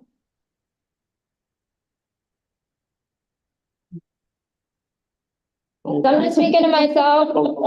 One of the reasons I voted for you is because I know you're to me, being dedicated is for this stuff, you have to be passionate and dedicated. And obviously you don't do it for the money, but still, I personally would rather just give y'all a raise for doing what you're doing anyway than pay another company to contract in and go to meetings where y'all have to go to anyway. So I don't know. That's just my 2 cents. Yeah. Saying easy. I mean, I'd rather that money go to Stephanie because she's sitting. I'm not trying to. I will accept it. How can I just be handing it out to everybody? And that's how I was thinking. I didn't want to, and I'm sorry if I came out very like guarded, like with the money stuff, Just No, but I will. didn't want to like take the look how hard of the money stuff, but I'm in this and I'm like, you know. I mean, this last one, Jill, you were saying something. Oh, I was just making a joke. You said Okay. getting Stephanie a raise and no raise for Brendan, Hannah, or I mean, everybody. When I said Stephanie, I meant everybody. I know I'm some enemies are gonna lock me in the Well, I elevator. mean, it'd be nice if y'all could determine a salary for a director here so we could get back on the path of what we're doing. Exactly. You know, I mean, I tried. I understand, but if we going down that path, Going forward there. I'm gonna share what I think. Yeah, just to Raining get back on track though, right? Let's not get started on. Tell him I'm trying. We know. I'm working on it, bro. I will say, I appreciate the comment. Mhm. As state workers that are classified, it's a little harder to just throw money at us. But I don't know if that's appreciate that the council The can fact that you do. would like to give us money is. I know, that's very really nice. nice. Lauren, and No, I she appreciate only wants to give Stephanie a reason. If we got locked in the elevator, they're fine. I appreciate you too. the money has to go to I know Jill. activities. Right, okay. Yeah. Yeah, but I know we. We get it, but we know y'all love it. Yeah. It's a different money, a different. Yeah, Yeah. But I think we should just, on a serious tip, I think we should just move this one, table it. table this one, get Okay. rid of this one. And use the money somewhere else. And maybe we could see what specific trainings, Right, maybe do a survey or some, what specific trainings right, I think, people want to attend. right. Well, I mean, well, employment too, that's LRS's avenue. So, I mean, I know we do it as well, but I know, but this young lady said, what's your name? I mean, Stephanie. she still would report exactly. the information and do that, and this other thing. I mean, I don't see no connection there, really don't, it's up to us. All right, so we're gonna do, everybody ready to do a vote, or do we have any more comments? Okay. Unofficial ones, yeah. Unofficial vote? Oh, she said a little while ago, are we duplicating the trainings? I'm making with the time. I believe that was in regard to. what Yeah, they're- right. I think she's agreed Yeah. with what y'all are saying. Yeah, that was, I think Britton had just started addressing it when I asked, like, duplicating the trainings with the families, helping families and partnering with ARC. I think, Yeah, that's when we were talking about, yeah. if you separated it and did Just the training. just the training portion, that would be a duplication. I don't want to go as far as saying whatever trainings they're gonna do this year is a because I don't know What they're what their doing. trainings are doing, that I'm not familiar with that. Okay. But I would say in future years, or next year, if you're looking at a training aspect, we have a mechanism for trainings, which would be FHF, so we can negotiate through those contracts, specific content areas. For the different ages, For different regions. particular training you might be Okay. looking at. Okay, cool. Yeah. All right. Or sometimes they might already be doing them as well. Okay. All right, I vote take it off. We'll take that off. We'll take it off. Melinda, I'm both taking it off, just yell in here because it's awful loud. and because it doesn't make sense to pay them $87,000 and they have people that's doing that type of work already.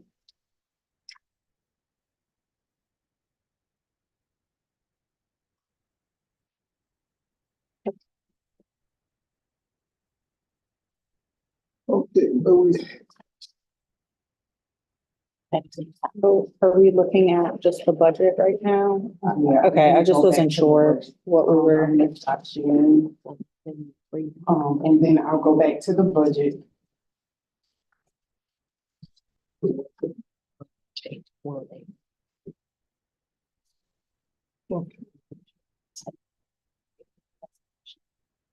okay, we back at this top, at this 1.1.1.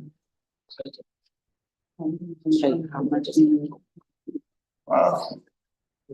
This is for the hospital class.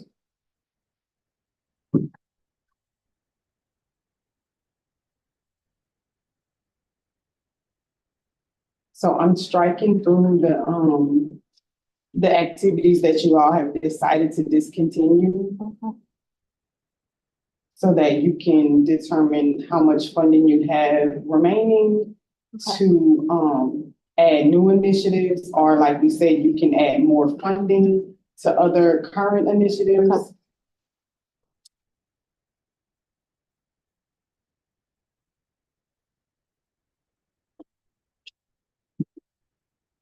So, and just remember, for 1.2.3, our federal, technical assistance has given us information that we can't have funding tied to the council and, the leadership training. So that $15,000 will have to go to something else. That in the budget now? It was part of Yeah, the it was 24 a part budget, of it. yes. Mhm. So I'm not great with math, so I'm gonna add this up in my calculator. You guys have 182,000 to work with.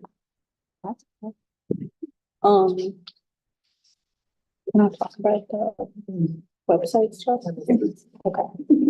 Just want to ask before I get ahead of myself. Define where we gonna put it. Right. Yeah. So you can create new activities.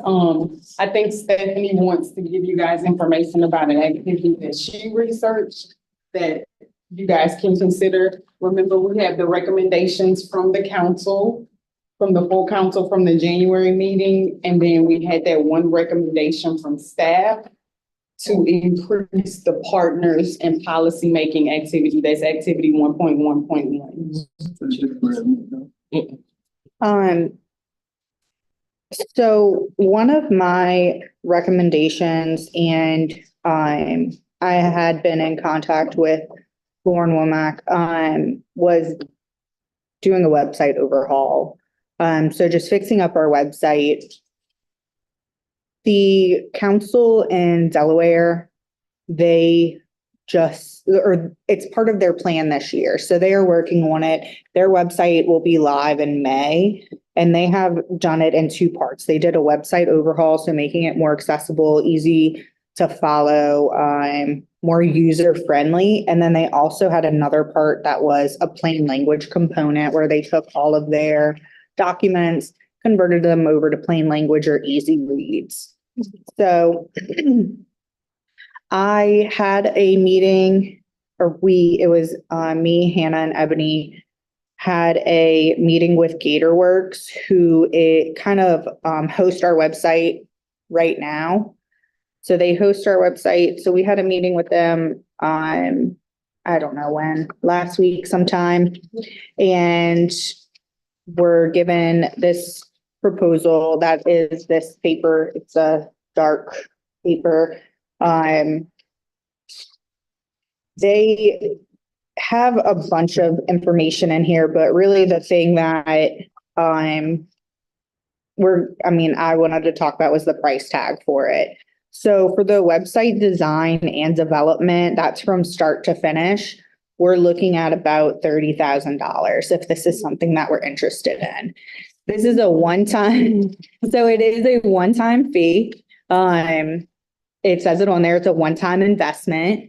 So it would clean up our website, make it more accessible, make it more user-friendly for everybody, kind of organize things. There's a lot of stuff to it, making sure it's an ADA compliance. They do this search engine optimization thing where if you just search developmental disabilities, I think on Google, it will be one of the top searches that pop up. Yes, Who's doing it now? we are. Well, they are.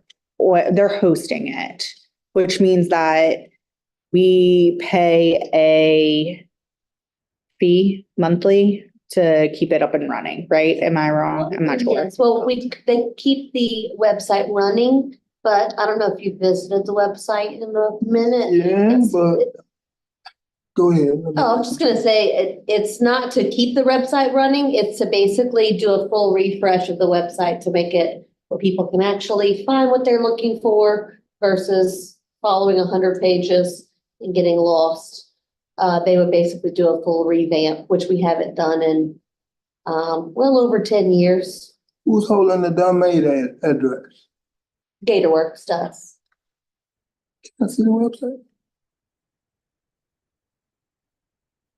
I thought she was pulling up the website. No, she. Somebody, Oh, you need to see it? yeah, can I? I mean, I can. pull And it up. that brings, you just reminded me of a different point. They also, he was saying that they make it so that if you have it on a phone, it's like mobile compatible too. It's not just like the desktop version on your phone. That's It's the important. website. That's really important. But Um, can I put some meat on this table? That's $30,000.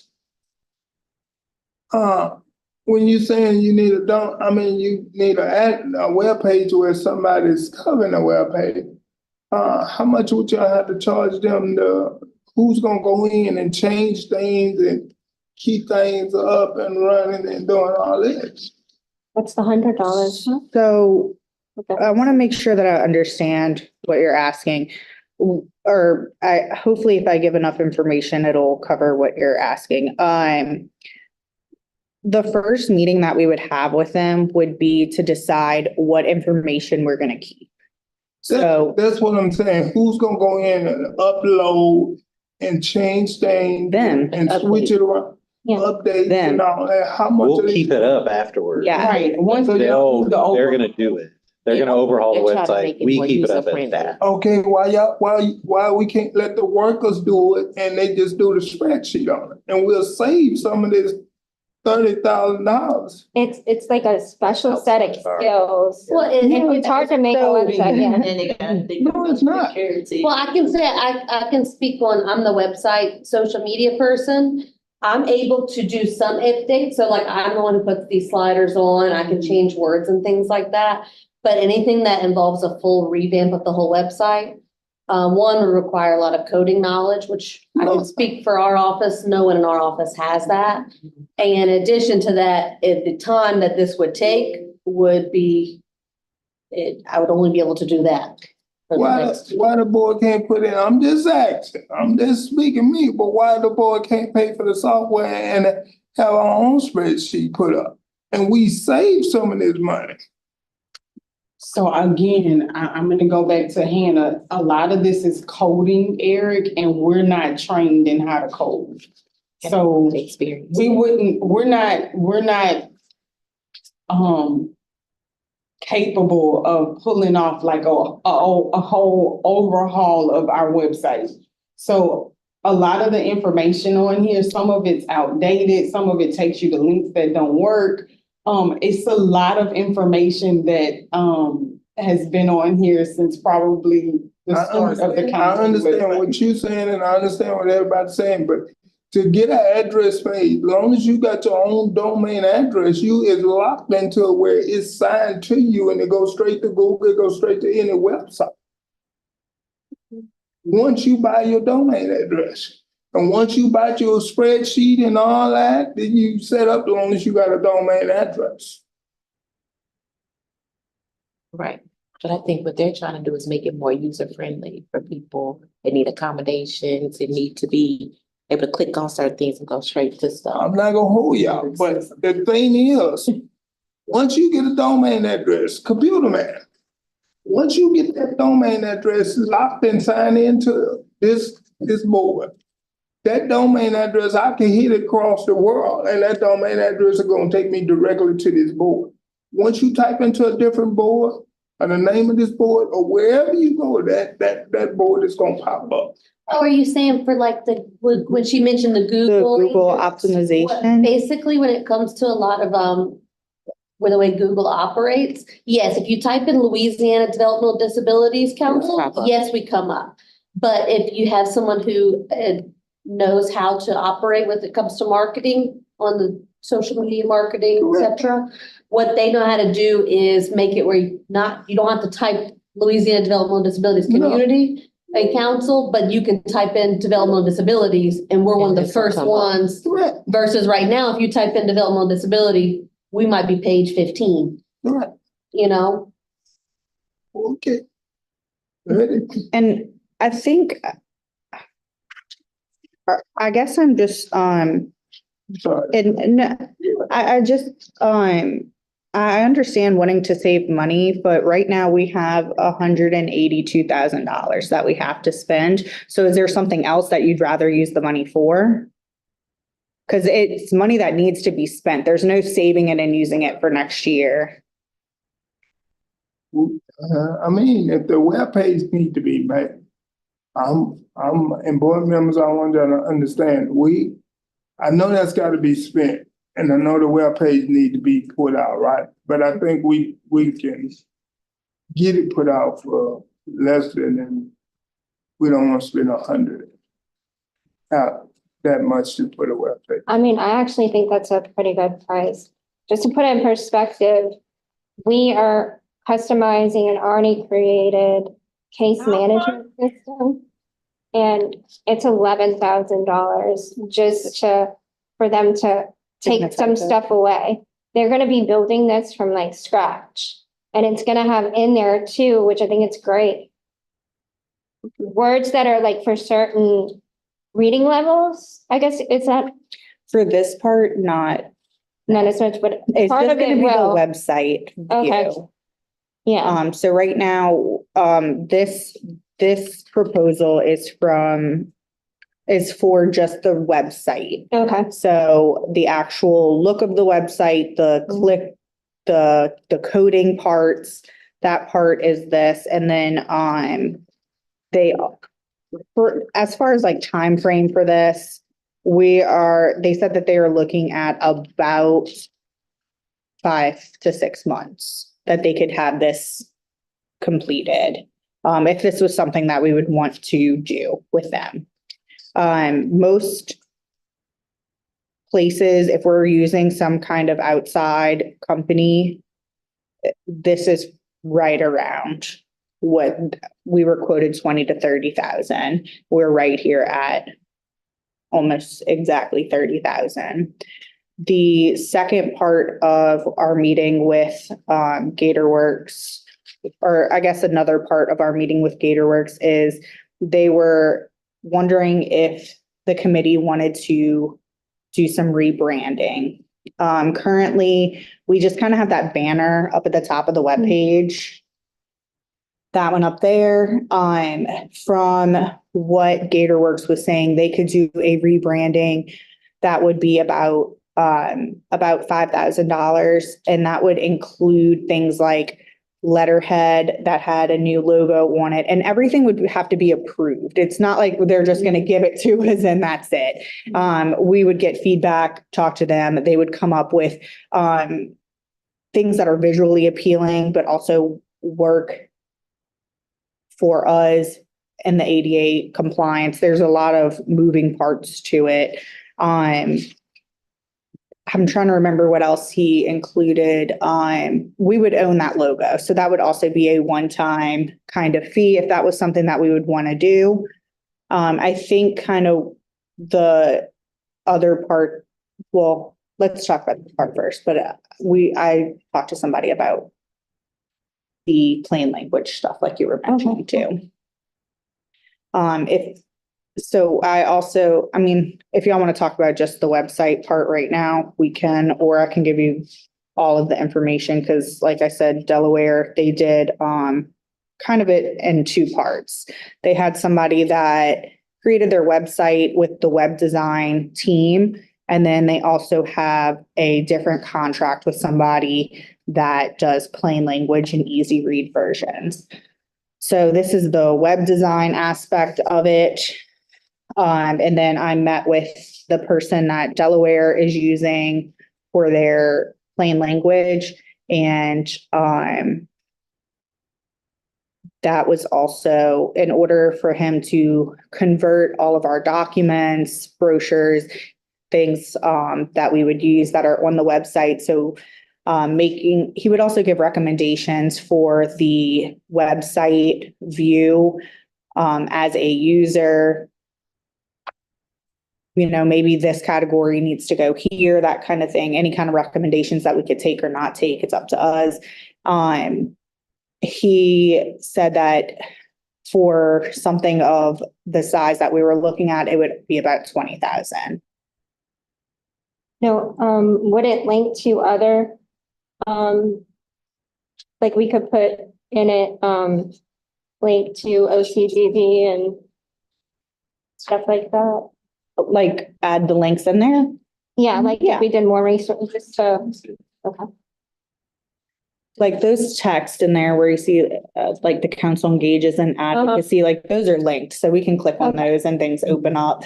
So if you wanted to link like a different website, yeah, essentially we Okay. could. Mhm. Do either of those options include, any type of translations of different languages? So there is a translation on this page already. Okay, There's the accessibility option right there, which is like the screen reader. gotcha. But then there's a translation. There's a way to do a translation on the homepage. It kind of gives like a step-by-step of how to translate. It's not exact, but if you click it, it gives directions on how you can get the website translated.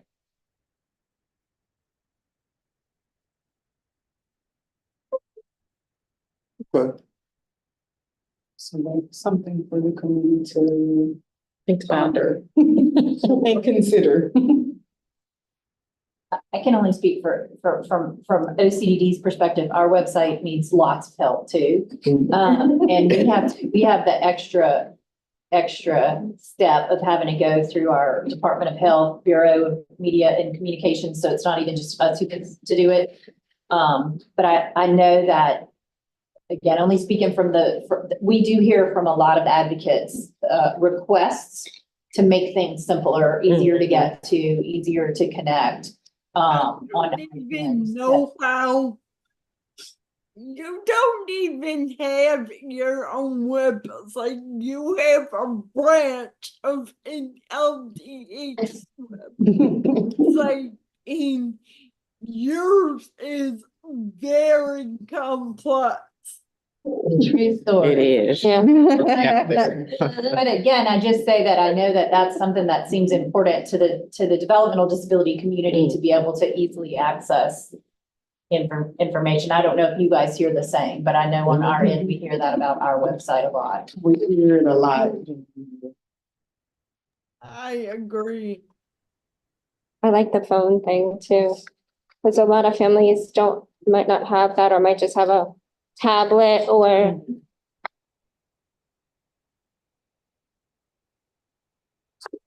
on us to say yeah, nay, and Well, that's just something for y'all to consider. Remember, you have the other recommendations from the council itself.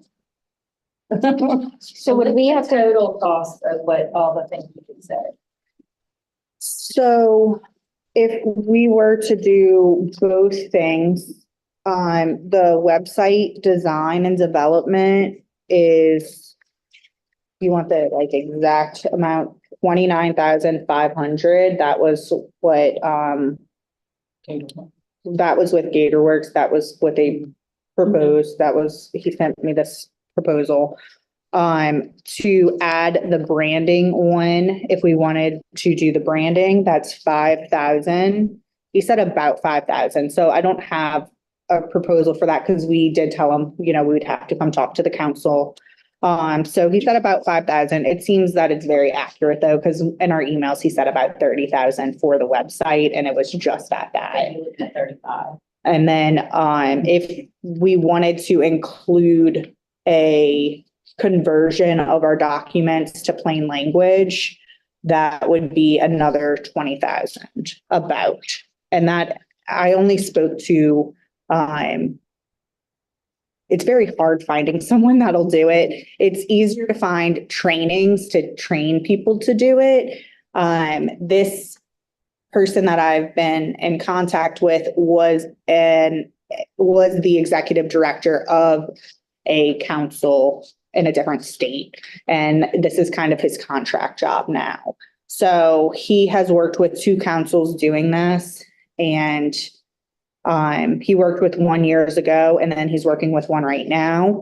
So he said for a council of our size with our amount of documents, it would be about $20,000. no, could we subscribe to, so where we have them moving in the future, he would just do them as they come?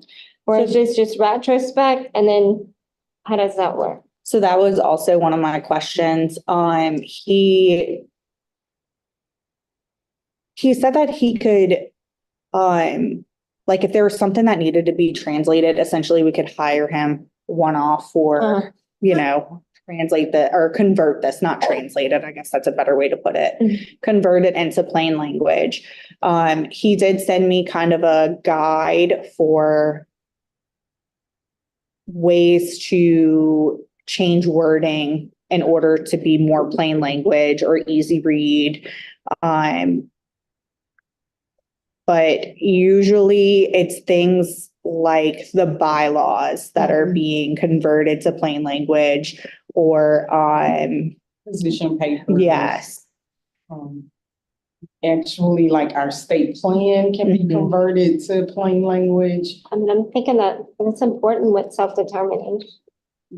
So what do you mean can be converted? Like, would there be like a button that said plain language? Because then two, the DDS is 64 pages. When I click on plain language, it's 5 pages, which seems a little lacking.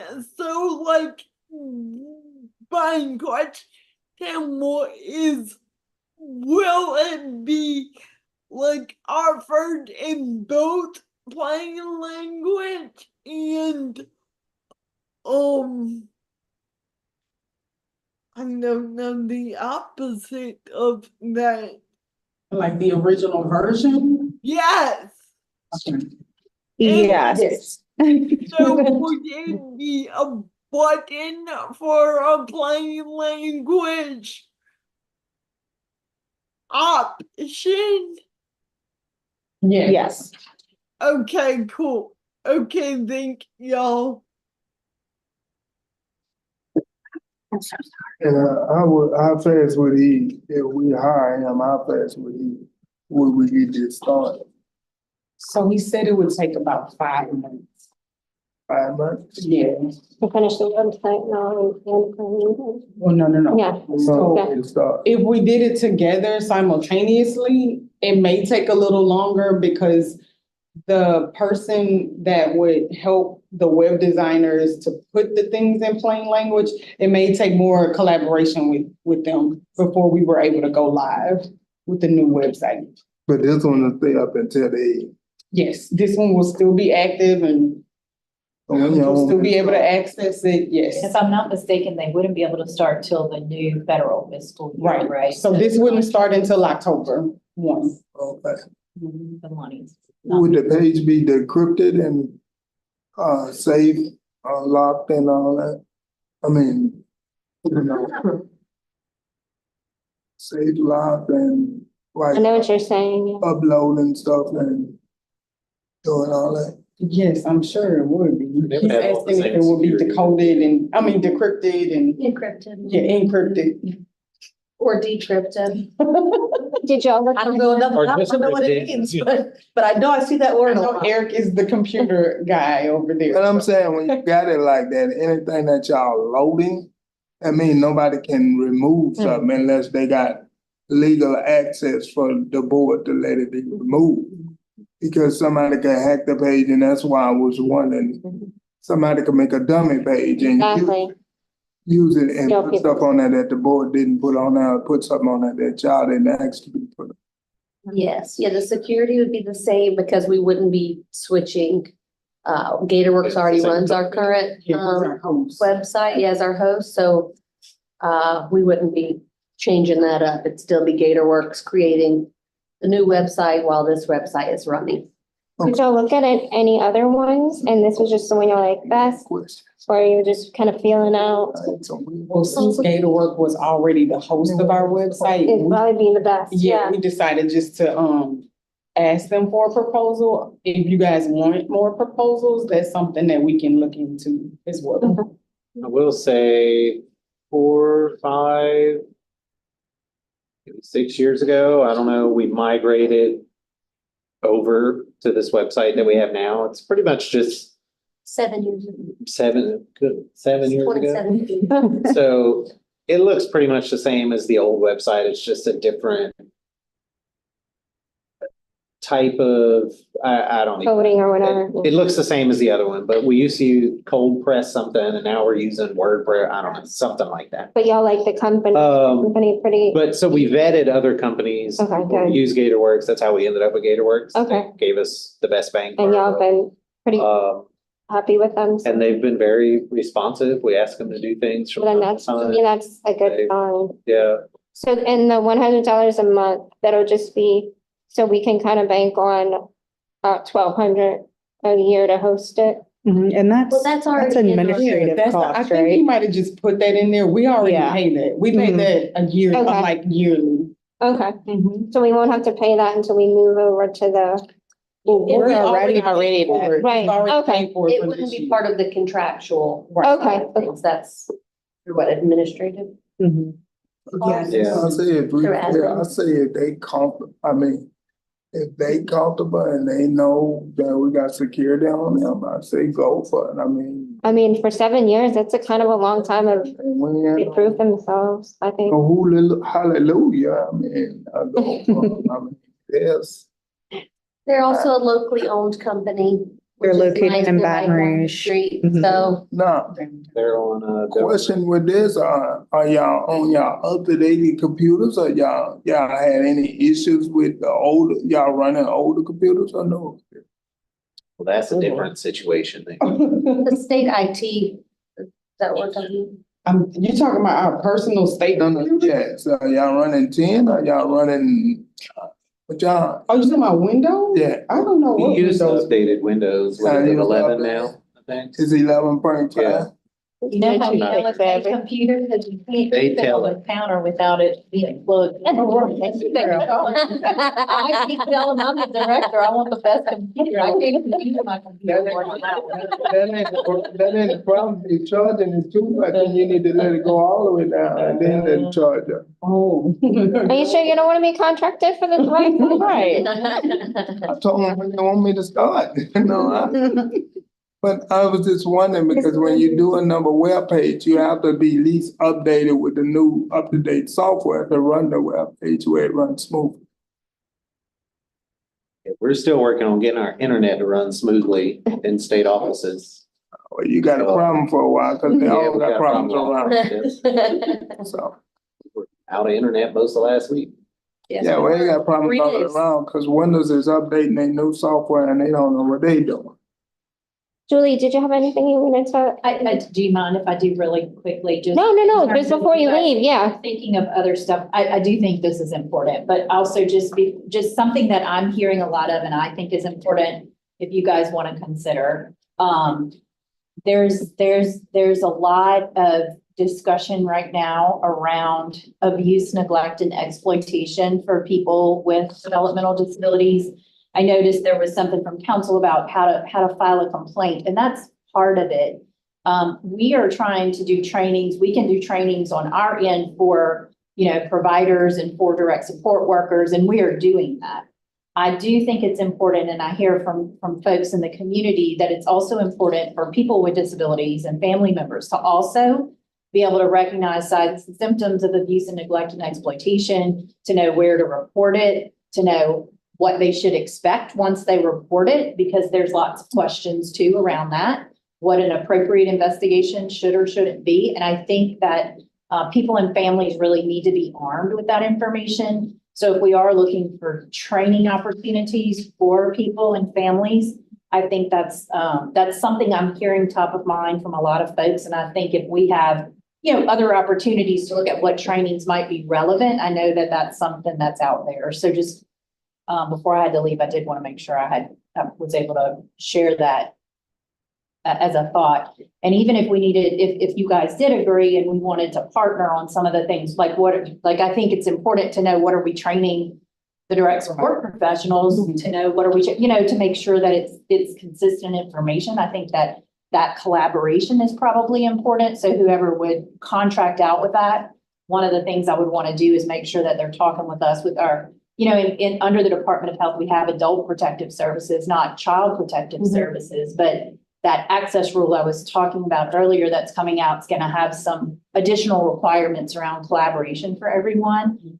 But I think it's important that people know that and that the messaging that they know is consistent with the messaging we're given. And so that not just training, but also the collaborative piece as the curriculum and training is developed. And the only other thing I did see another recommendation from staff, I'm sorry, y'all will just see I'll talk forever. It's 11. I just haven't been part of the five, like this is only the 1 year review of the 5-year plan.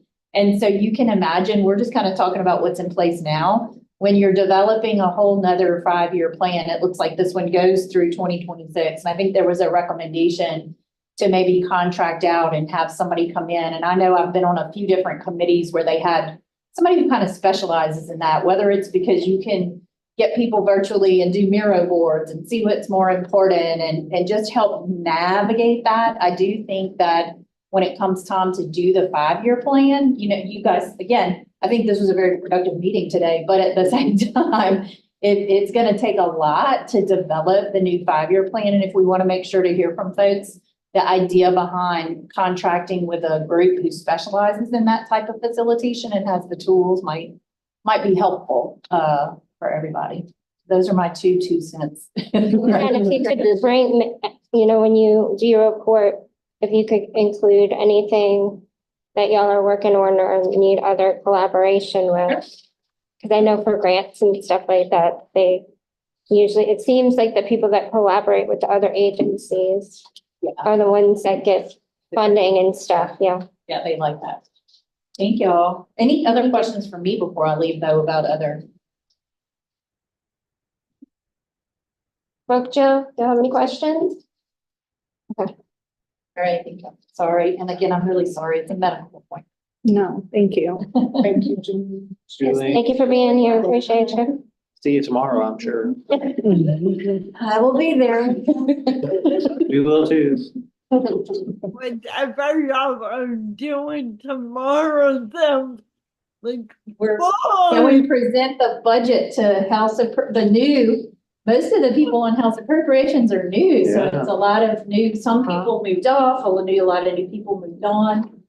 And then I think it's not until the next week that we go to Senate Finance. So Okay. for the presentation, I don't think that agenda has come out yet. They gave us a heads up. It'll probably be the 21st, which is a Thursday morning, but we don't know that for sure yet. Thanks, y'all. Oh, Thank you. I have a question about the budget, Stephanie. I can try to answer, Jill.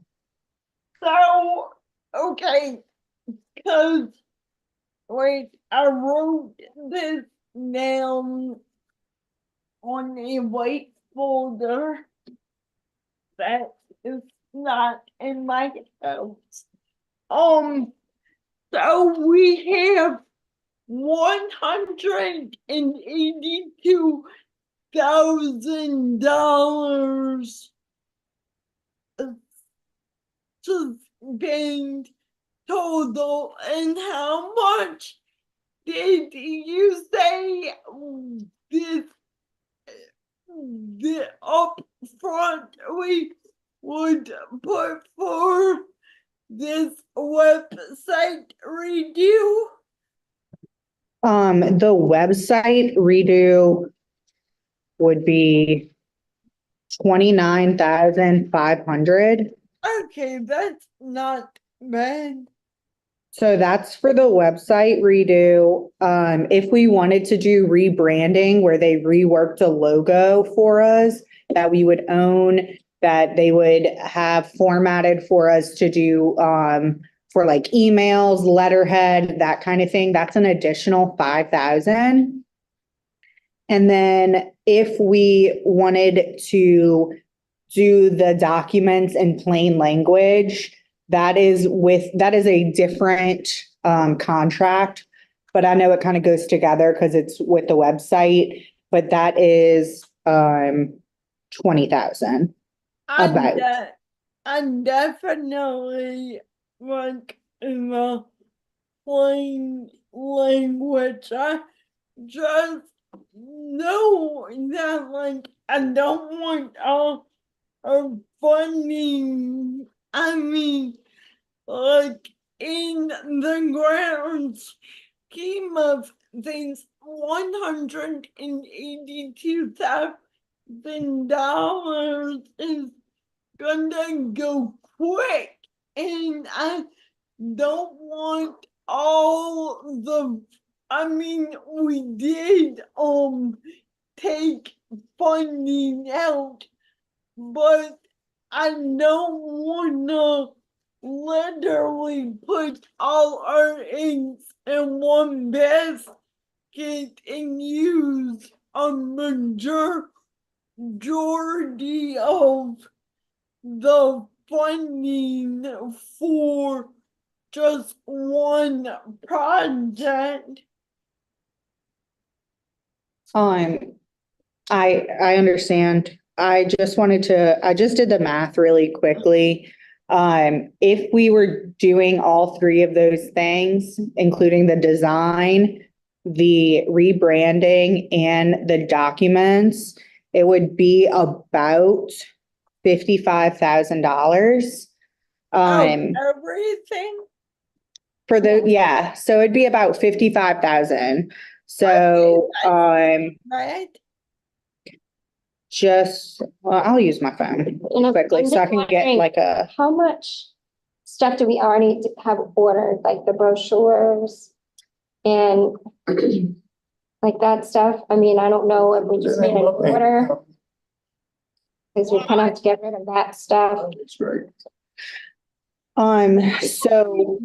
I'm sorry. Oh, no, I just wanted to let you know, Jill, if y'all decided to do the whole website overhaul, including the branding and the plain language, we would still have $127,000 left. But to answer your question. I'm definitely not to go over all over the map, but I definitely wanna use what did you say increase the tip by 10,000? Yeah. That was the staff recommendation, yes. Yeah, I know that's kind of out of order, but I did want to use the 10,000 or bump it up to 100. Did, how many people weren't able to come because of funding? Or was it a big group that were on the waiting list? 3. Well, we had a couple of alternates that we technically would have space for. There were 3 of them from the northern region that if we had the funding, we would have been able to accept. But even this year, without accepting them, we're already having to try to make it work through June. And it's just been super tight. Well, I mean, I know that's one thing that's really working. I mean, we have it in the budget. I mean, could technically we bump it up a little bit more? You can put as much as you want. Because I mean, everybody that I've never been, but everybody that's been, I've not heard one negative thing about it. And I feel like that really fits with our mission. Jill, have you gone? Partners? I've never been. Oh my God. I know. But I mean, even if we can bump it up a little bit, and because staff doesn't get to have funding, correct? I mean, if they're a council member. So I don't know if that could be, if we bump it up, if that a little bit could help towards that. I know people coming from the north may want to help, and I don't know, what do y'all think? Wait, I'm sorry, what was the We were question? just thinking about adding more to partners in policy making.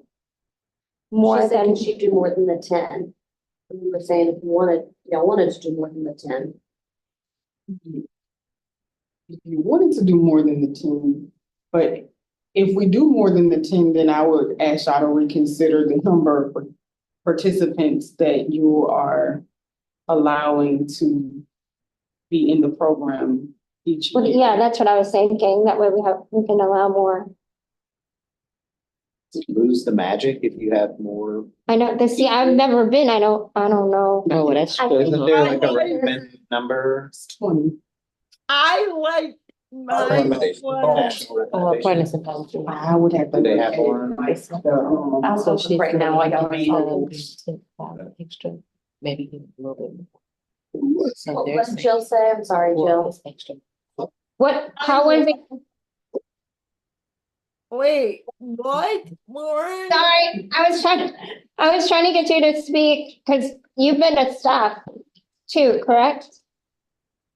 Oh, she was In staff partnering for, in policy she making? was staff for YLF. Oh, okay. Oh, yeah, no, just why Okay. but Pip, so, what are the advantages of increasing the funding?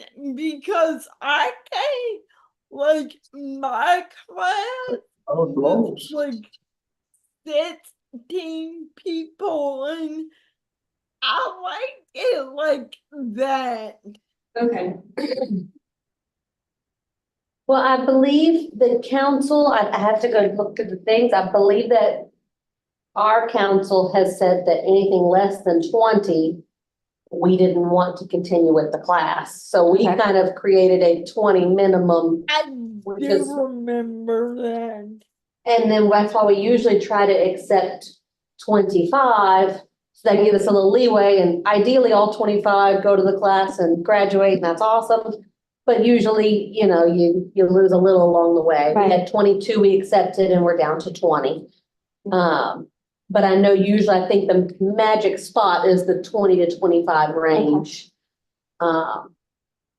participant wise. If that answers your question, Jill. And how long do you stay?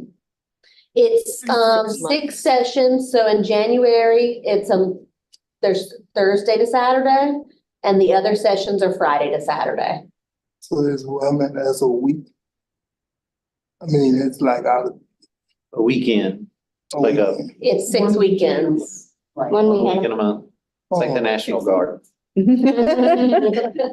But there are other things that you could potentially look at outside of, right, maybe if we don't increase the class size, maybe we can reimburse more for their travel because they Right. don't get a full reimbursement of travel, or That's. I don't know, when's the last time the coordinator got a bump in pay, like more competitive pay? I don't know, there's things that Okay. you could potentially look at. Well, we also have, we've been noticing, which is not an issue this particular year, but most of our national speakers are getting older and getting closer to retirement age. So we of course have that in the very near future, we're gonna possibly have a lot of speakers, therefore different speaker costs. Most of our speakers have tried to stay as close to what they have been charging us. But as we know, you get a new person that wants to come speak on a topic and they might be charging more, and that could interfere with whether or not we're able to have them. I mean, would you say 25,000 would be a reasonable increase, or would that be too much? I don't know what the budget. I hesitate to have a too much. Do we I have, feel like I would want to make that call myself. I mean, do we have to put this in that area? I mean, we had to. No, I was just, I know that was just Well, something our that, recommendation was to increase it by 10,000. And I think that's based off conversations that we've had with the PIP coordinator. just due to cost and everything. Now, like Britton said, if you guys wanted to increase it a little bit more, we can pay the participants more for mileage. That would mean that we could accept more individuals from the north because they are having to travel a little farther. So that means that their mileage reimbursement is more. So it's all about what you all want to do. Our recommendation was the 10,000. I mean, the 10,000 is the 10,000 holding us good where we at? Do we feel like the bumping this up to $100,000 will be enough to sustain the partners classes? Is that what you're asking? Yes. Yes. I mean, we can stick with that up. That's what. Hannah, do you have anything? No, I think the 10 would sustain it as is. And like they mentioned, if you were to add additional funding on top of the 10, then that would likely be utilized to either assist with, instead of 31 cents, we might be able to, move that up or accept 25 participants instead of 20. And give a little more cushion. Like Julie was saying, I would think that having more people would give them hopefully more confidence to be maybe on other committees and things like that. Well, it all depends on how the Exactly, contractor you never know. uses the funding, but if there's also the opportunity of more marketing for partners, specifically toward individuals with developmental disabilities versus just, we usually have a majority of parents. And so that would be something that possibly the coordinator could use additional funds for, just speaking off the top of my head. But, But another question to me, excuse me, do we have to use it in this area? Or we can do whatever we want? do whatever you You do whatever you want, as long as we spend it. As long as we spend it. Be great. And how long do we got before we have to spend it? All of next year. Huh? You have next year to spend it. So it'll start in October and you have until the following This week. September. Oh, we can sleep on this right now. Oh, This no. No, we got it. Oh, yeah, that's, Gotta- you gotta come up. This meeting, you have to make the Yes, you have to make 30 minutes. We have next year to spend the dollar. 30-minute Nothing to phase, decide. Yeah. I agree, that would have been helpful, so sleep on it. Well, I mean, where we at now, we at this 90,000, right? And the 90,000 is getting the 20 people there, correct? No. They're not? That's why they need the 10. Yeah, To make because The sure. costs have increased. for the you program. have to think, since the pandemic, like cost for hotel rooms has, well, we're on a state rate. But like the meeting rooms, the food costs, all of those. So we costs have paying for the food, Speakers. we paying for all that? Yes. Yeah, we're housing you, we're feeding Yes, you, this is. we're training This you, is the training, initiative. flying people in from out of the state. It's just keeping it as is. If we want to grow it, you're saying we may have to add a little bit more than 10,000. Yes. I will And say, now, I get that. Now you got it. I get it now. My wheelchair was locked a minute down there. I told them. I get it, it's unlocked now. What am I doing with you? Yeah, I Up them purse think, strings there. huh? You gotta loosen up them purse strings, Yeah, I spend some gotta- money. I'm struggling, right? Yeah, I think we need that. It, cost of living, COVID and all that stuff, yeah, I understand. Linda, what do you think over there? I agree with increasing the cost. You have people that's traveling from different areas in the state to go to this training. I think that would be a great idea. And it fits the council mission, this training, so we need to invest more money into it. Brown, what do you think? Just do the 10 or we should look at it? I'll one more? probably say anywhere from 10 to 20. That's what I was thinking. Eric, what you thinking? Come back to you? I say 10 to 15. Okay. Brooke, Jill? What y'all thinking? I am on salary board. You can go. I agree with increasing. Okay. Brooke, you've gone to it, correct? Going to, Partners in policy making. no, Oh, okay. Jill's been, Just been. Pascal is also a Okay. recent graduate. She says, I agree The with the increase. increase. Okay, so y'all wanna do, I have a question for the staff. Like, so, yeah, and I don't know how to say this because y'all recommend on the paper, it says y'all wanting to increase to what, 100,000, but like, but that doesn't include like stuff y'all are saying now, like at this very moment, do y'all recommend us giving more than $10,000?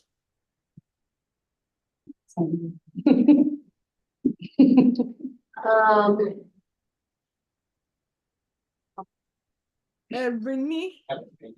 Yeah, I mean. yeah, y'all can't say. It's my first. it's Yeah, my I would first- say based off the conversations that we've had with the coordinator, Rebecca Frugier, I think the $10,000 will be sufficient to cover the inflated cost. Now, if you guys want to look at increasing the mileage cost or the mileage reimbursement, if y'all want to look at paying the coordinator more, then yeah, you want to put more money towards it. But due to the things that we listed on the status report, our staff recommendations, that $10,000 will be to cover the inflated costs for hotel expenses, for travel, for reimbursement costs, all of those types of things. So if you guys want to add more funding, that's fine. That's Okay. just above what we were recommending. Okay, and I'm sorry, I didn't mean to put anyone on the spot. No, that was a good question. I think the 10 in our mind was like that's a minimum we need to continue operating as Wait, the status quo. okay. Okay, I see what you're saying.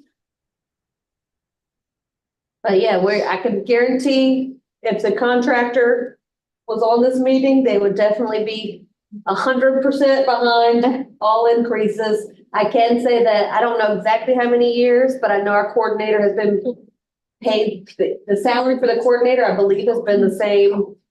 I mean, maybe 10 years, maybe longer. Probably Oh, at least 5, because they haven't had an increase in 5 years, so. At least 5 years, possibly longer, that the coordinator salary has been the same, for instance. Oh, So- wow. So the money would not be wasted if you went above 10. All right. Martin, did you want to say something? I was mostly gonna say in line of what Hannah mentioned, just doing LACAN over the years, I've had to increase the leader pay. So part of it is offering incentives whenever I can. And part of it is increasing salaries to Okay. whatever I can afford to pay, mostly because you wanna, these positions are different. I don't wanna say be competitive, because the nature of this position, you can't necessarily be competitive. It's Exactly. not like your typical jobs that you might find at a different organization elsewhere, but for people that are doing the work, that are putting in the time that's required, you want to have some sort of comparable pay for that. We're doing it. And one of the things we've been trying to do with LACAN is start giving better monthly wages, so not as much focus on the incentive pay at the end of the year, whatever's left over, try to send it out to them, but more on the, try to get you where you need to be each month. And at least for partners, right, I don't know how long, it's not my contract, so I don't know how long she's or that salary is for the coordinator. That sounds about at least what I've always known. I've been here over 8 years. And so it seems like, I don't know, a bump would be in order. Okay. I think she's doing a good job. I did have one other, I just looked at the national, what they encourage for the class size. They say they encourage you to have a class size of 35. Oh, wow. And hoping that you end with 30 by graduation. Obviously, we've been closer to the 2025 range, but it does sound like nationally, you could scooch it up a smidge. I'd be happy doing 25. What number y'all think? I would accept it. Need second one? I agree with 25. Brooke, Jill, what number y'all thinking of? Yeah. Just for my understanding. You congrats, okay. Is it increasing the amount, 25,000, or is it That's- increasing the amount of people? No, I think we were just saying the budget The for it. budget, okay. I Yeah. just wanted to make sure I understood. So I'm good with going for the 10 and then whatever y'all think to increase for the salary of is it the leader? Or So the coordinator, Mhm. We just thought, I guess, do we need to figure that out too? Or is that something we No. could address later? What that extra allocation? Make it is? work within whatever you assign. Okay, Yeah, so Brooke, y'all are okay with going up 25,000? Or is that too much or too little? that would be, I'm good with it. We have to spend Okay. money somewhere. Okay, Just Kelsey, she's. okay, good. All right, let's see. So. What do we? So 182 minus this 25, because we haven't decided on the website or anything. Okay, Y'all are at 157. all right, I'm down with the website. We knew and that. and Sorry, we- so informal. I don't remember where we were putting that, Ebony. Was it in 1.1? I don't remember, I'm sorry, I know Yeah, I mean, it's gonna have to go in 1.1.6. 1.1.6. So does that mean we just attach money to it? We don't Yeah. write a new one? Okay. And would it be for both things or, Or three things. the right, marketing all too. three, I guess I just want to make sure that I understand too. Yeah, okay.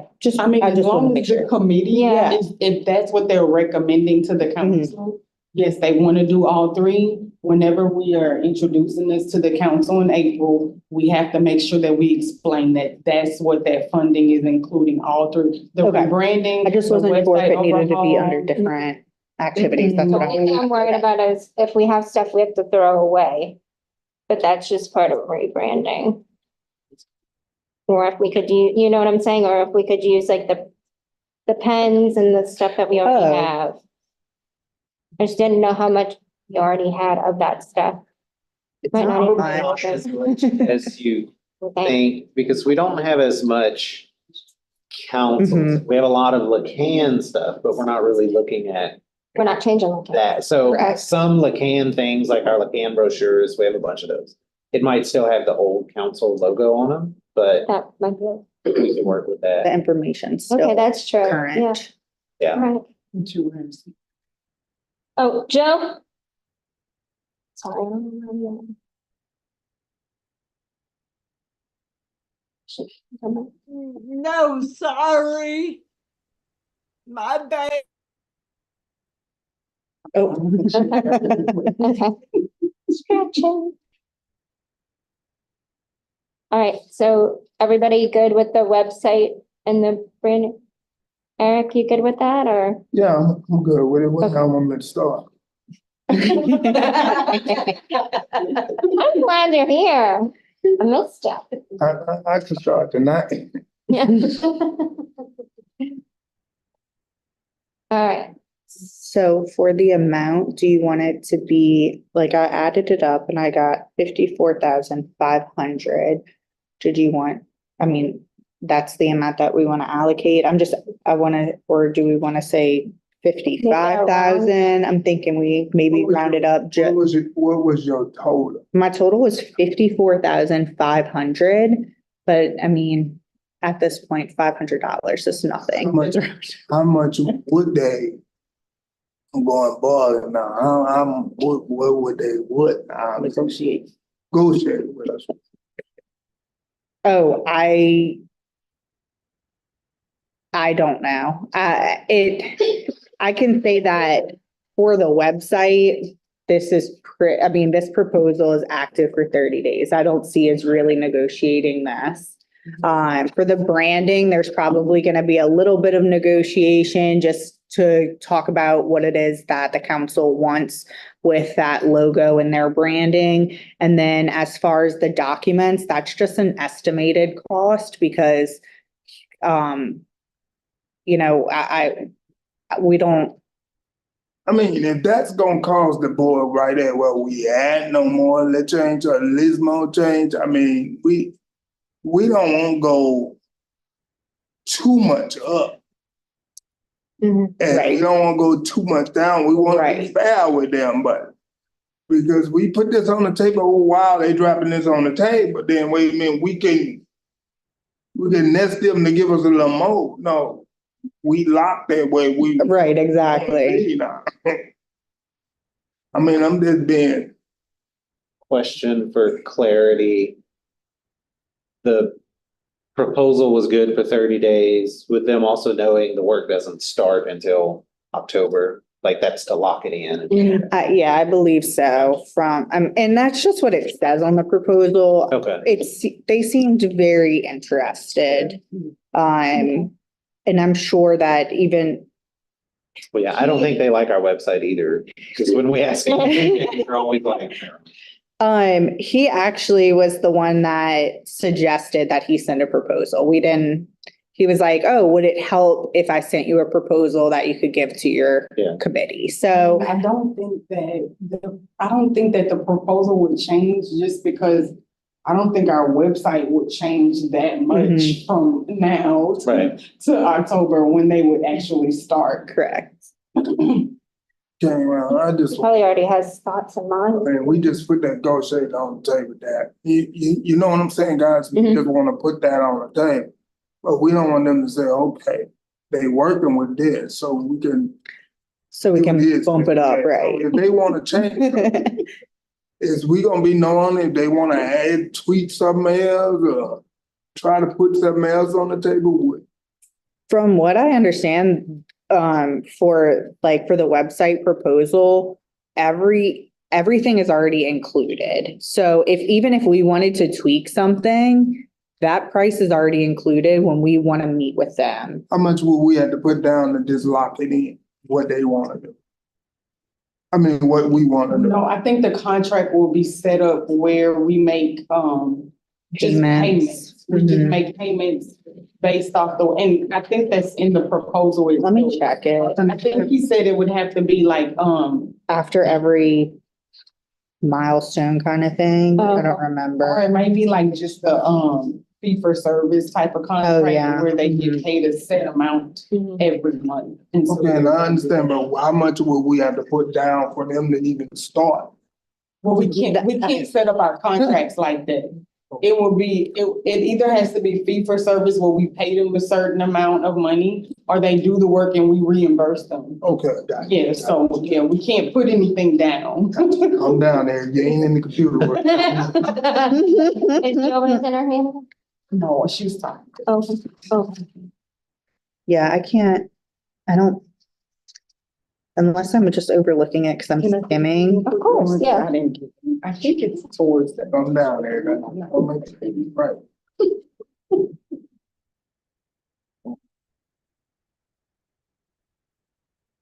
Terms and conditions, but I tried skimming that too. Yeah, invoices will be sent in equal amounts. Oh, If you look at I the did not timeline even of see that. payment, Yeah, thank you. I thought when I read it, I thought I had thought it. This is yours too. okay. All right, so does everyone, we're gonna do even So this- 55,000. I'm good. Okay. Anybody object? I don't think you have a quorum second. No, Oh, no. we're one short of a quorum, but we're not, it's not an official vote, it's just, right? Right now, it's just a discussion. You're back anyway. Yeah. We know you here, Julie. Melinda, did you, is there anything you'd like to add to the, website discussion? No, I'm in total agreement with the Okay. website. All right, great. All right, so we got that one. Put that piece of frozen down, I might have to put it in a little bit. The only other, No, it's not contractual, well, are we still just gonna talk about contractual? I'm sorry, it's just to add these two objectives at the end. Let's take you. Okay, okay. You got it. I just knew we were in goal one, so that's why I wanted to ask.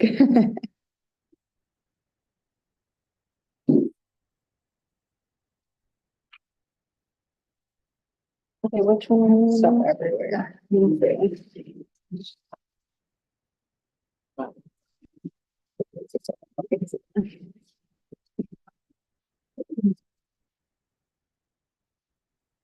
So we also have the council recommendations. Oh, And yes, any okay. recommendations y'all have for activities under this goal. Okay.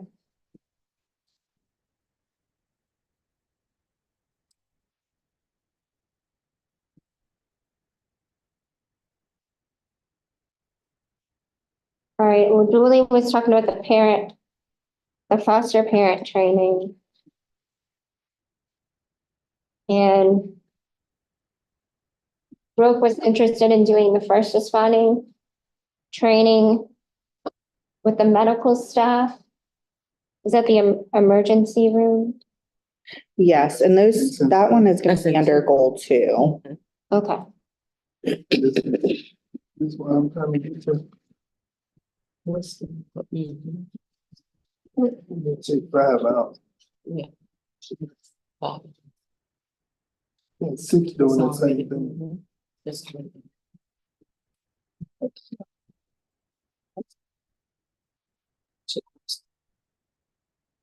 Wait, so which one? She reached. On foster parent training. Okay. So Julie said for you. She said that, I thought she said that OCDD does that already, Right, Right. so we wouldn't want to repeat but she the said we training, right? could partner with them. But I don't know if we would allocate funds for that. I mean, it No, might think be we a was talking about collaborating with them about abuse, neglect, and exploitation training. Okay, but she did say there was some kind of foster I went, training. I know I went to a DCFS meeting with the new secretary and that was brought up and they said they already are, I guess, working on an initiative specifically for, helping train foster parents. Okay, yeah, Okay. And Julie said their resource center, OCDD's Yes, that's what resource it center was. provides general training for foster parents, but if they need individual counseling, they can also provide that as well. So I don't know if the council will want to duplicate those certain, No, because they got so many services out there that's provide that, I mean, there's no need for the counselor to doing something that's duplicating what they don't. Have y'all ever just had like a staff member or a can volunteer to be on, like collaborating on efforts like that? I mean, Just so like they have the sometimes we different, I mean, I know they all overlap. So for instance, one of the activities is dealing with women's health that we collaborate with that office to make sure that they have materials. I forget what the whole initiative is, but essentially materials for the community. I mean, so we have activities like that where it just says we would collaborate or something, and that could be something as simple as sharing the information whenever it comes up. or full-blown collaboration of some kind. Just sometimes you get what you get with those initiatives, because you may want to collaborate or research or do something and you might hit a dead end. Like maybe there isn't something to collaborate on, or maybe there isn't something to share, or like in the instance with the Women's Health Initiative, that office has been in turmoil and transition since it was created. So it's been kind of difficult to do anything with them. But it's not outside of the realm of possibility.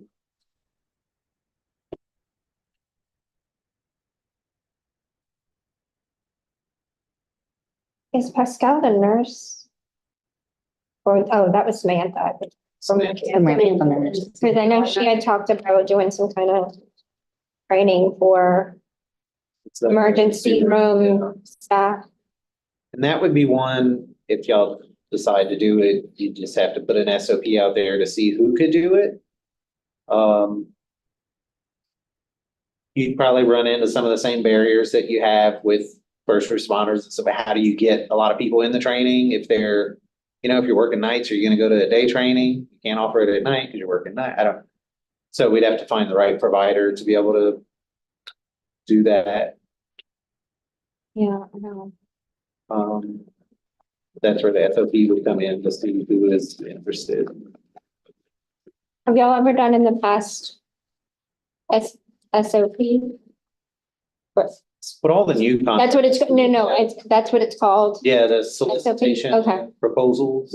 Have y'all ever done like exploratory studies or anything to see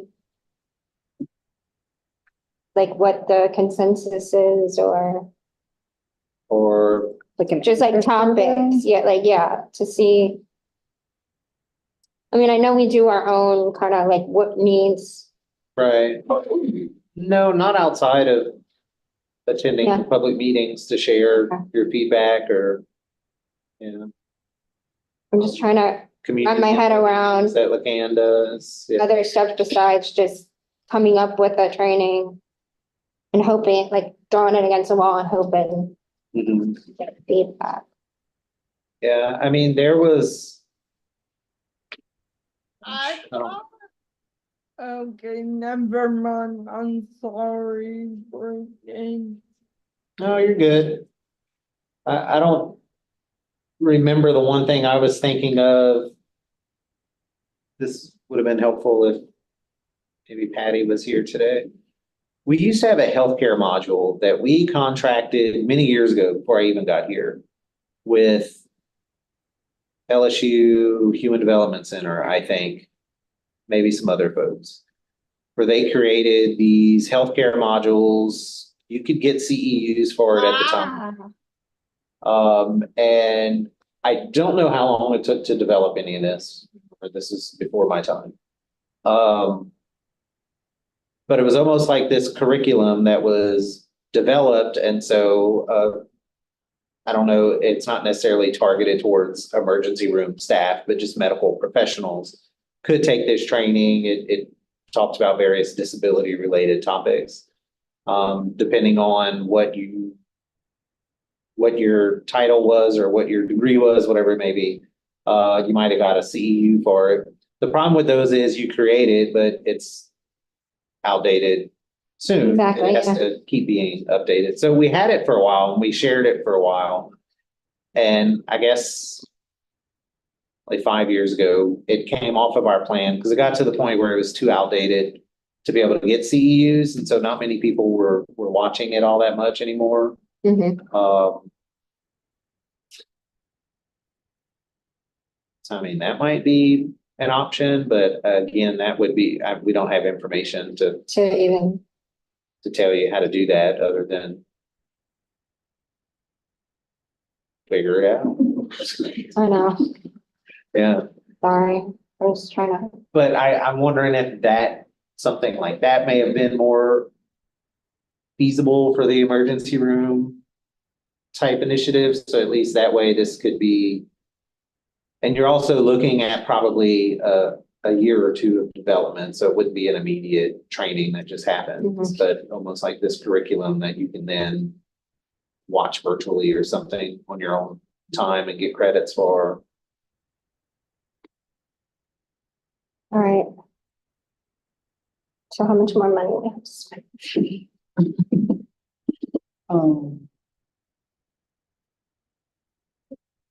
I lost I it. think it was like 150. Mhm. Oh, was that it? Oh, 152. 150. Oh, okay, 150. Cause we only did partners. We only did We had partners. 182 and we did the 55 and then the 25, right?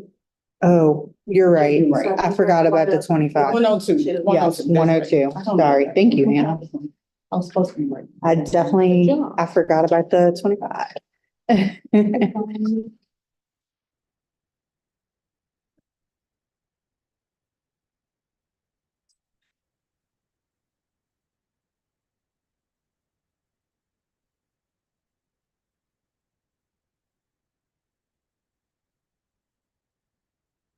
I think we're just on 1 and 2, correct? The ones at the top.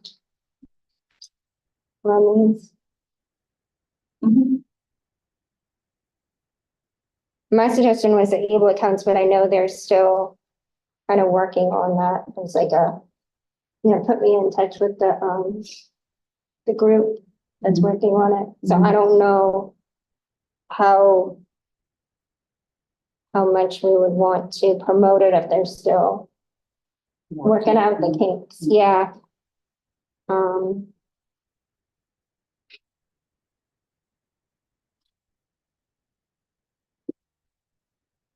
And just to kind of go back to this, for our checklist, we did have a check for each of our activities that we wanted to do for that goal. Goal 2, we have the first Okay, 3. good, yeah.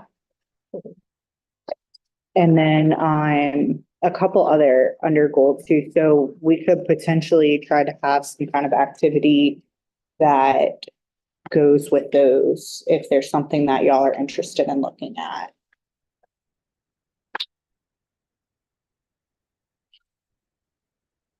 Is the increased access to primary and specialist provider for people on Medicaid in the CHIP? Do you know if that was a suggestion? Can't see the entire document. Can y'all like maybe minimize it a tad? Yeah, I can't do. Hold on 1 second.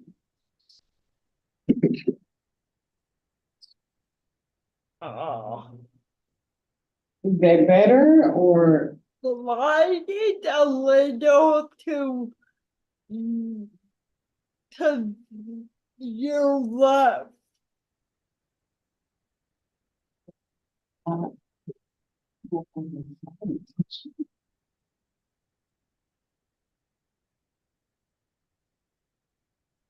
I don't think I can slide it, Jill, to my left. Okay. Okay, then it's perfect. Just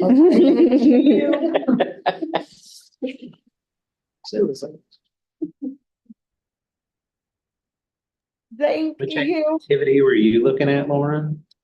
Under objective 2.1, where it said increase access to primary and specialty providers. Brenton, she's on this checklist. She's on this checklist to determine like, Some new things that we can. yeah, that we haven't touched on the objective.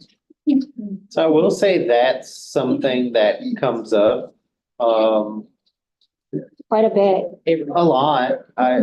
Whenever we're looking at agenda items, as far as conversations in the past, whenever it's come up at council meetings or in the plan, or it's,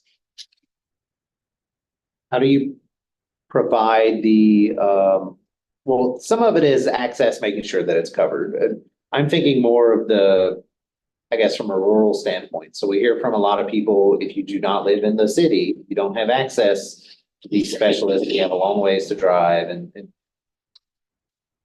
the conversation has always been, how do you get these people to set up shop in more rural areas, how do you provide them some sort of incentive? That's the age-old question, like, how do you, And I hear from like my clients too. There's a lot of doctors that don't take Medicaid. right? So that I kind of was looking at that issue. I wonder if we could do something or contract out through Medicaid or something to look at the providers that take Medicaid and give us some kind of resource that maybe we might be able to give them like one amount to do the big and then like a supplement amount every year to like pull out the ones that aren't in there anymore and new ones. So that you can look up if you need a podiatrist, you could look up a podiatrist, see where they are and if they were covered by Medicaid. I mean, I know you can always call the back of your card, but Yeah, I think the complicated part, we did have something one year about having this website that would list all of the providers and that's a major task to take on, but also the upkeep of it. And yeah, that's what I was saying. We'd have to contract with them. look at a contract of someone to do it, but then you'd have to continue this contract Indefinitely. forever, indefinitely, to make sure that it stays updated, unless you can Unless you just- convince the department or someone to just take it on. At that point, they might say, call the back of the card. But I know at least from medical friends that I've talked to, just it's complicated to get reimbursed by Medicaid, and they're not reimbursing you enough. So there's no incentive to accept Medicaid. Not sure how you address that. Wow. Julie didn't either, although she's not Medicaid, but Excuse me, she knows everything. I had a situation going on with, I went to a doctor's appointment. And my doctor said she no longer take Medicaid because she was not on the, bylaws with the state with Medicaid. They go through so much hassle with Medicaid because they want you to take the lowest price. With the doctors, and the doctors that only take Medicaid can't stay alive because they can't keep their business open because they want the lowest price. Medicaid. Yeah, that was something we're just trying to see if that's something that we could use funding for, but it's hard to. We don't know if that's a problem that putting money on would be any help.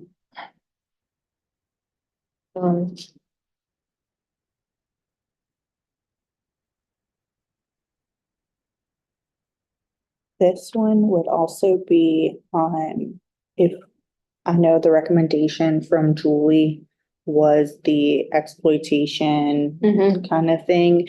There is, like at the top of the next page, under the same objective is increased access to, I would think it'd probably be under this, but the increased access to sexual reproductive health services. Oh, I'm But glad you. also yeah, like that already- preventative, and I might be off by saying that, I'm not sure, but I think it would probably fall into that, at least that, section of the goal. Okay. No, I know that sexual and reproductive health had come up a lot since I've been on the council. Have y'all ever had a contract with that? What is it again? The sexual and reproductive health? Yes, in a way. So it was, healthy relationships, some sexual education, health type information, some information about abuse, exploitation. That was actually one of the trainings I had mentioned earlier where you would have a self-advocate training, parent, family, caregiver training, and then there would also be a portion where they would be together. It was very successful. The training was, that ran, oh gosh, probably 4 or 5 years. we had that initiative in place. Do you know how much funding? By any chance?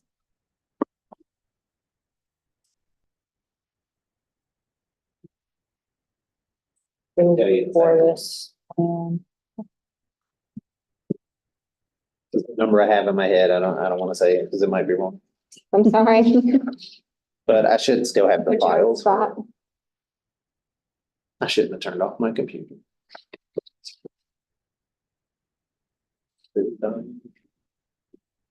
But it was done by Team Dynamics. Yeah. Yeah.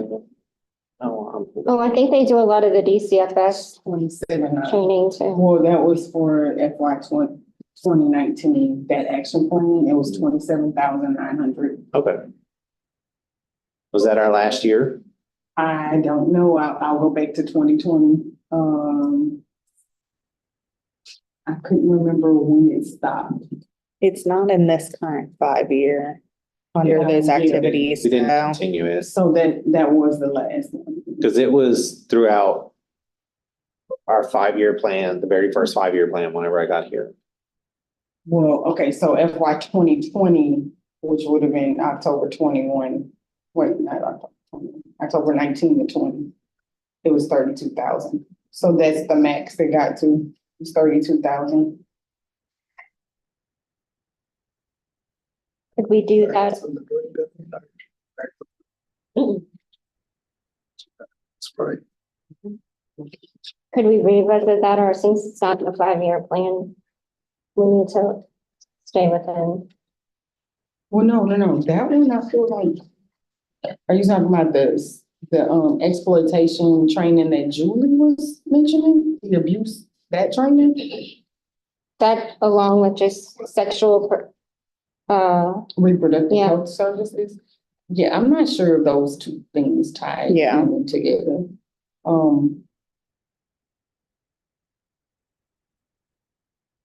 It may fit better under another goal. Let me look.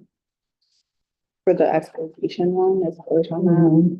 It might fit better under activity, goal 1. Yeah, objective 1.1. It would go better under.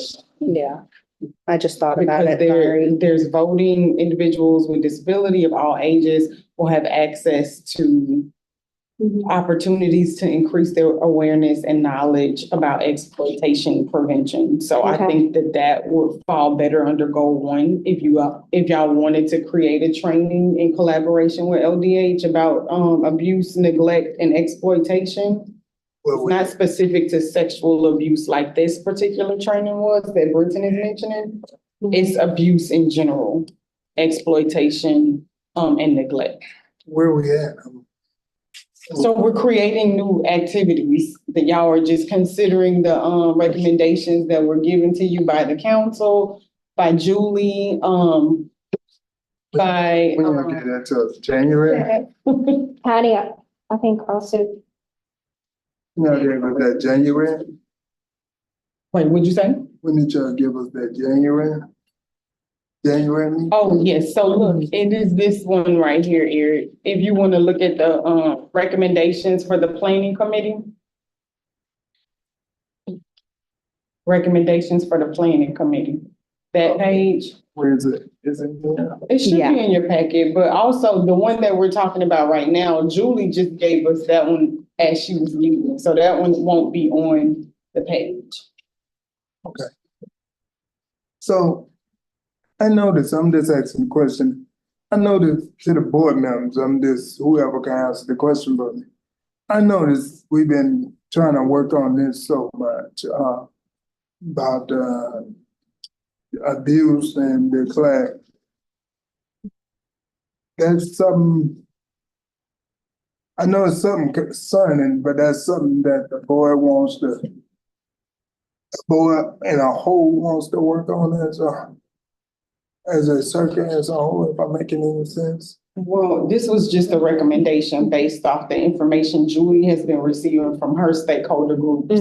She's saying a lot of families need training on how to recognize abuse and neglect and like the steps in order to prevent those things from happening. No, I'm I gonna get a say lot of that. calls about it too. Yeah, they get a lot of calls about abuse and neglect. I'd say I probably get 2 or 3 of them a month or so. Wow. Just a where to go, who do I call kind of thing. Mhm. Wow. Okay, that's very good. So, well, yeah, I propose that we look into that. Maybe open a, SOP. can I ask this to, you, Brad, or any one of the workers? Do y'all get a lot of calls about, suicide? High rates on people that's, I don't. I don't know.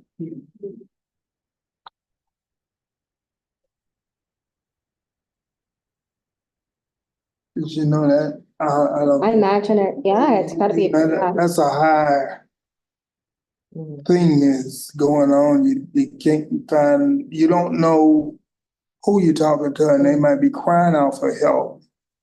But it's a lot of it, which is sad, but there's a lot of it going on. I was just throwing it out there. No, that's good. Yeah, so I think we need to work on that. Not, Do we want to add an activity?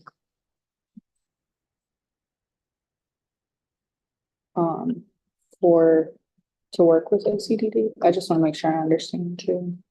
I'm gonna create one, Okay. and then you all just tell me if you Okay. like this particular wording. If you don't like anything, we can take something. Okay, yeah, thank you.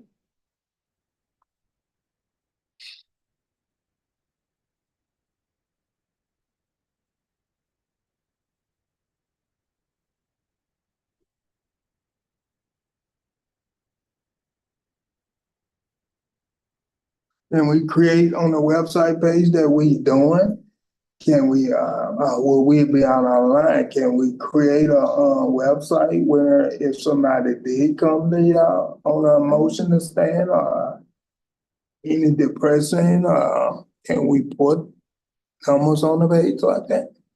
Like a suicide hotline? Suicide Add it to the hotline, page. abuse hotline? That might be a really good idea. Yeah, I like that. honestly, it is probably on the website under our resources tab, but there is a lot of stuff on our website. It's probably very underreported, like you Yeah. said, There's, because people with disabilities, especially people with waivers, might be isolated. Mhm.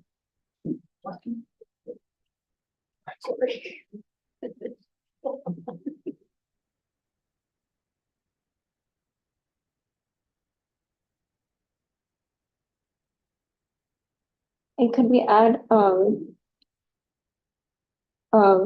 work in conjunction with, what is Julie's OCD doing?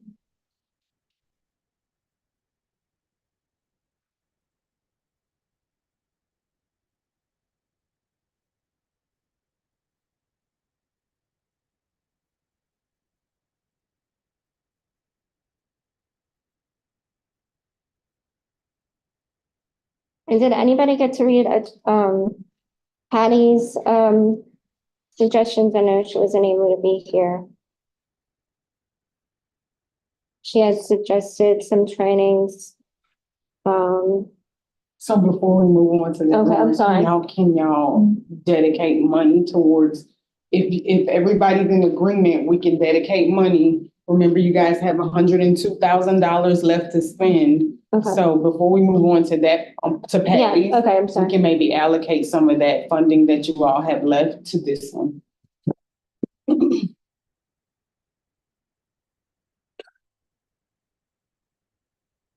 I would say 50,000.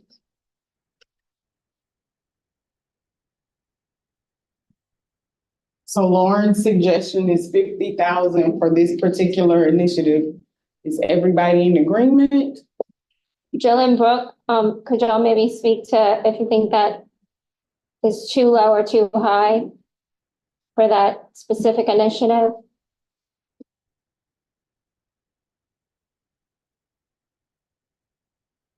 Can you name the initiative again? Provides financial support, technical assistance and collaboration with OCDD to educate and train individuals with intellectual and developmental disabilities on abuse, neglect, and exploitation. And I guess how to report it in processes. Wow. Well, whenever we write the, whenever Okay, we do the okay. contract, yeah, we can Okay, make sure okay, that cool. it is included in. Okay. Yeah, we'll How remember this much copy. was it in 2018, Ebony? It was, well, we just found out that it ended at 32,000. And that Okay. might have been really specific to Team Dynamics, who y'all were contracting with. Wait, what? That might have been very specific to Team Oh. Dynamics, the contractor that y'all were using for that particular initiative. Okay. Yeah. Got it. I'm good with that, that price tag on there. Me too. So y'all have $52,000 left. Good Lord. Is there anything that we could do, like explore like the different learning platforms or survey systems, subscriptions? Oh, the LMS platform. Uh-huh. that you were About to telling us say. about. Yeah, because if we have a lot of these training things, Mhm. because Patty had always also mentioned something.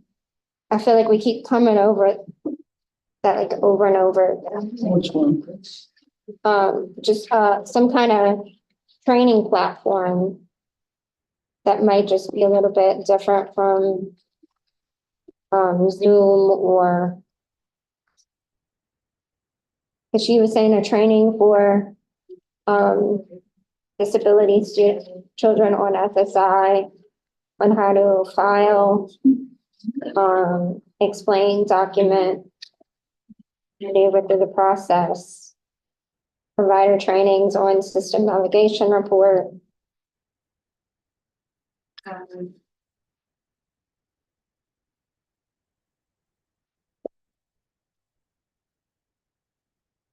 Just to explore different platforms and see if these would even be able to use as tools that family helping families could send out anonymous surveys and see, because I know like we do our rating system, but we may have more input if people can get on the website and just do like a poll or something on different issues. I don't know So how are you that would. referring to like our advocacy agenda, how we get to that, or? Just like, yeah, just like Okay. looking at these different technology tools to Mhm. see if they would be something that we can start using for trainings and to get feedback, you know, from the public Mhm. on what things we should be addressing. So I know we did have a subscription to SurveyMonkey. I'm not sure if it's still active or not, but we've done SurveyMonkey before, not specifically to what you're saying, but I don't know if we would need, do you remember how much the SurveyMonkey subscription was? I don't know if we would need $52,000 or however much I would want to allocate towards it. Right, no. We would need No, that just like money. a little bit to just You better tighten it up. look into different platforms and things like that. I mean, that might not even be a money thing, Survey but monkey, you need that money. Dues and subscriptions are again handled in-house. Wait, say that one more time, Jill. Dues and subscriptions would be handled in-house. And how should, Oh, yeah. So that's what I'm saying. I don't think this is something that we can put, like contractual money towards. okay.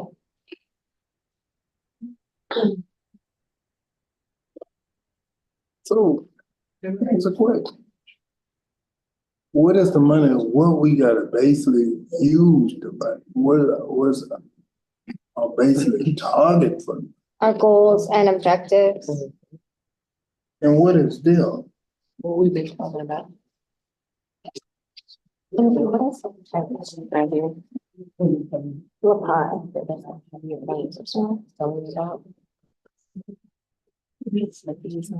Oh, I was. Okay, So it's done. okay. We've accomplished it.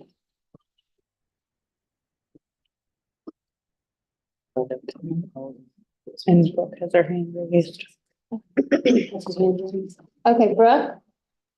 Ebony's Um, having a little bit of, Okay, I wanted to ask, just to confirm, so we have about we have $50,000 left. Mhm. Is it totally off the table for the training that we removed earlier?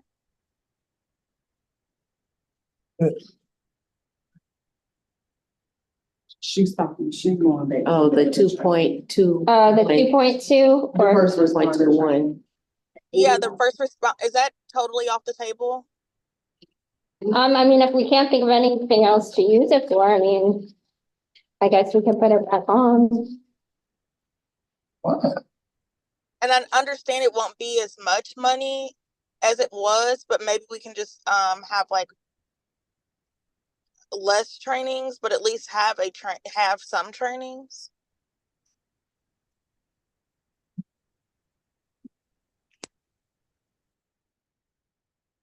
Yeah, I mean, if you do less trainings, you look at the possibility of not statewide coverage. Oh, And then you yeah. start just looking at places, certain individual places. I mean, if you want my honest recommendation, I think that initiative has run its course. I Okay. think, I'm not saying that the need isn't there. It sounds like there may have been some other things at play that maybe we need to see where that legislation is at and what's actually gonna happen. Or Yeah. be required. Cause I'll tell you, I'm actually really worried, like we're at this point right now and we don't have training scheduled for this initiative. And so I don't know if that's indicative of a slowdown. I mean, we did cover 1,400 people over the last 4 or 5 years. That's a good bit of officers and EMTs and firefighters trained. So did we train everyone that's interested or I don't know. It's hard to say, but I'd hate for y'all to put a whole lot of money towards something that you're not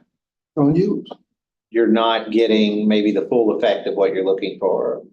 Mhm. It's also been hard to pin down of what change has actually come out of these trainings. Like, we don't have the data to support a decrease in arrest, or what are those policy changes and things like that. So Thanks, I know that Brittany. was a question we had last year.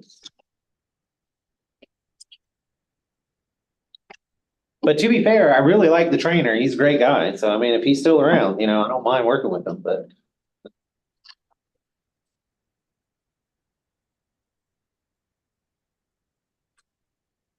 And did we already add money to the Lacan option? So it was I know last year. we were exploring that. Y'all added to partners today. We added to Lacan last year, though. We bumped up Lacan last year. We can do that again. Highest they can go is 2.9. It starts getting complicated if you Yeah. go higher. Okay. And, Yeah. oh gosh, I forget all the rules behind it, but you Okay. start hitting a cap of funding and then we have to start doing, Yeah, things different. yeah. Can we look at the overall budget to see like what areas we did so far? Yeah, I can pull it up again. Cause I don't think we covered anything in education or employment. We haven't.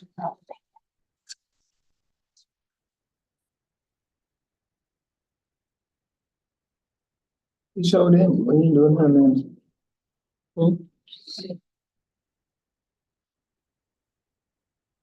No, you're right. Goal 3 is kind of empty. Goal 3 is empty this year, this current year too. Contractual wise, the only activity we had in goal 3 was that education and employment that y'all decided that is y'all are discontinuing. For the recommendations from the council, they did give a couple recommendations. The first one, I think the training on the procedure of how to file a formal complaint had to do with the special education audit that came out. Kind of going back to what was said earlier about any kind of trainings, really, I believe that probably FHF would have a similar training to this. Because that has changed. And I don't know for certain, I don't know what their trainings look like, but I feel like they would come out with a training for this. The fetal alcohol spectrum disorder awareness could be something that we look at. But just to talk on the last two, the one that says objective 3.2, speaking with the chambers of commerce, we've done that already. We worked with the chambers of commerce for, I don't even remember how many years. Let me look, because I don't want to say the wrong thing.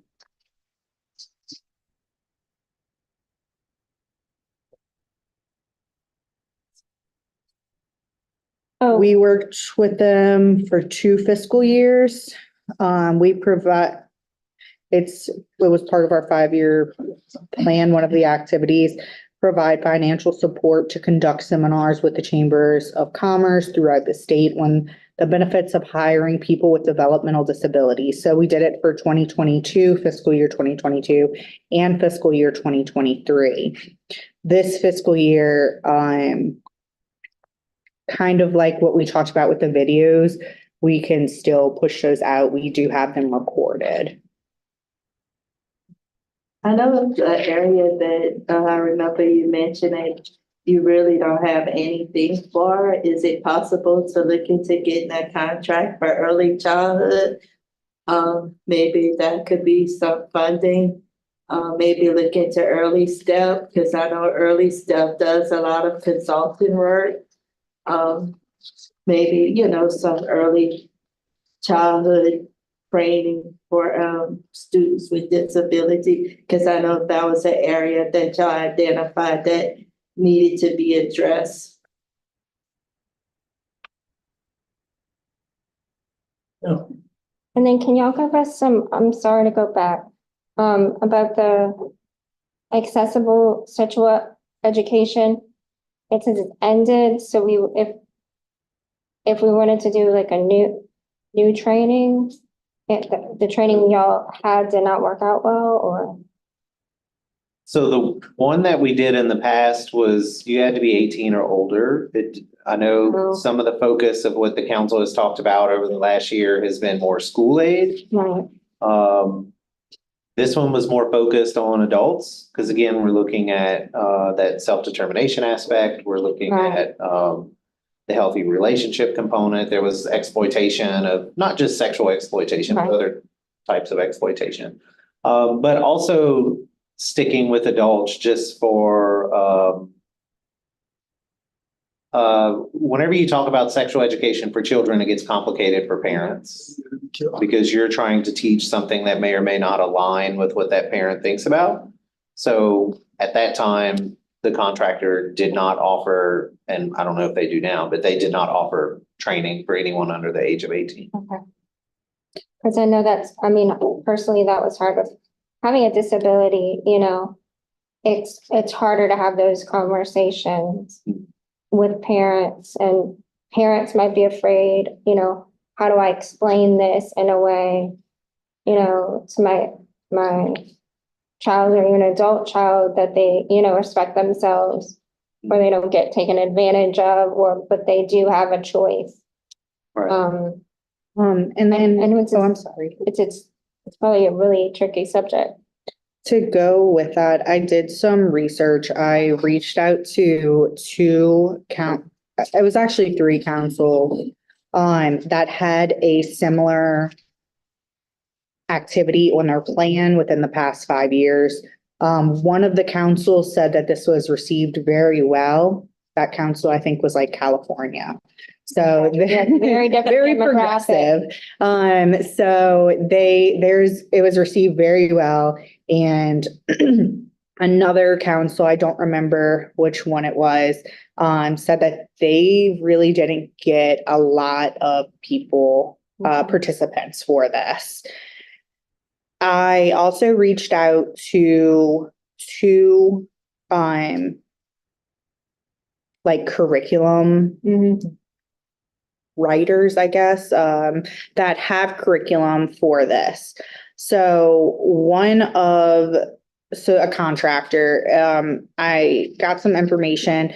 They do a wide variety of trainings. The thing is, it is just curriculum. Yeah. So if it were something that, or at least for the 2 that I looked at, that I could find even something accessible for these school-age children with intellectual and developmental disabilities, for it to be accessible, it was more of a curriculum that you would pick. So this one contractor has a couple different curriculums.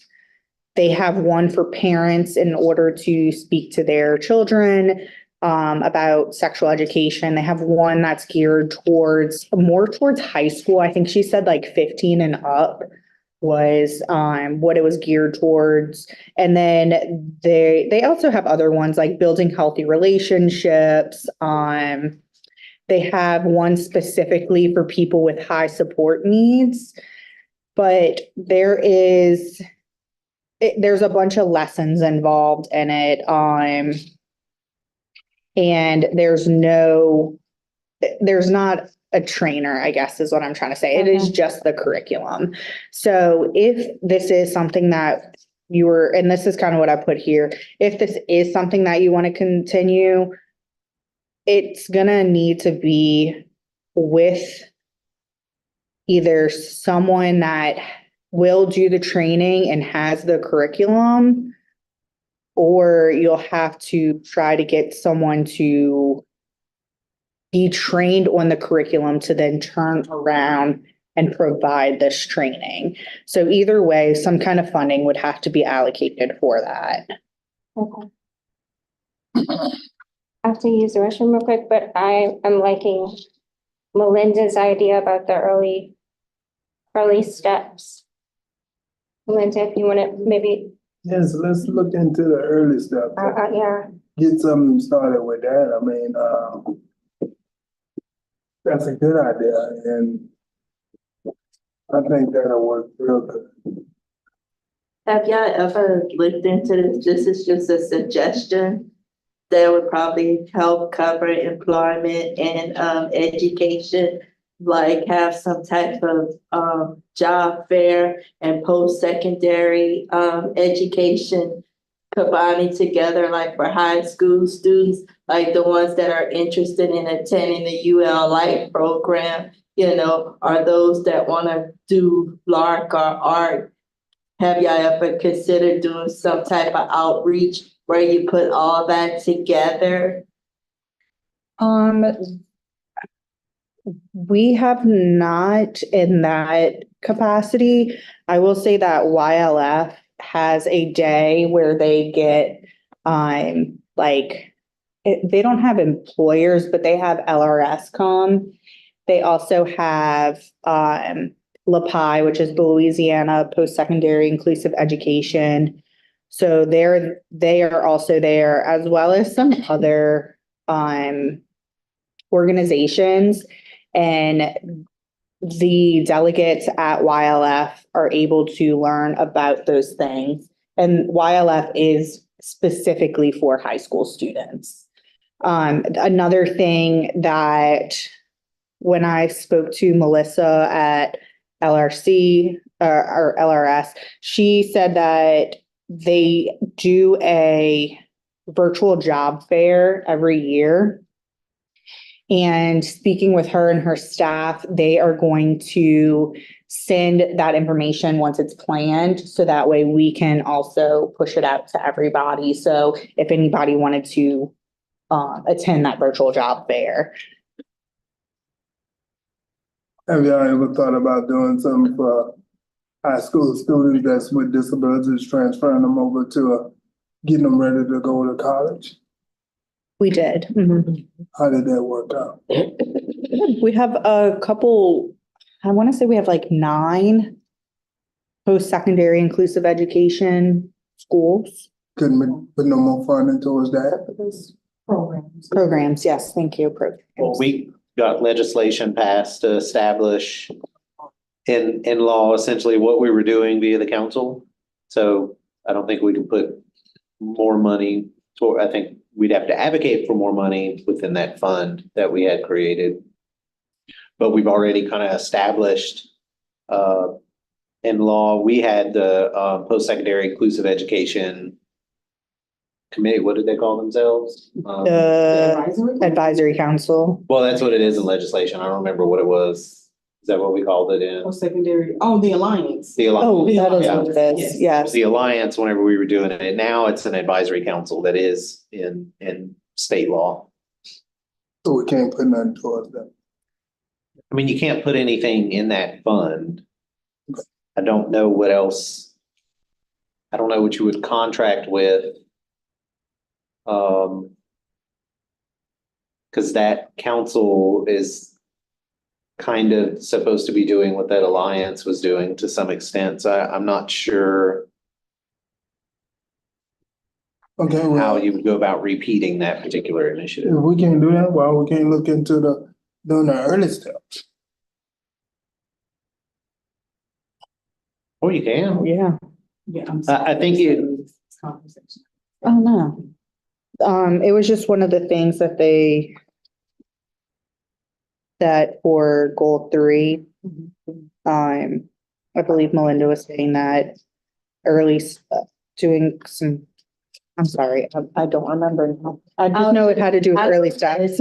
I know that one of the area needs you had brought up was early childhood. So that's why I made a suggestion, maybe to look into getting a contract with Early Step, because I know Early Step provide trainings and, they do consultant work or whatever, because I know that, it was said that the council needed to, address early childhood. So I was just giving a suggestion on how to do this.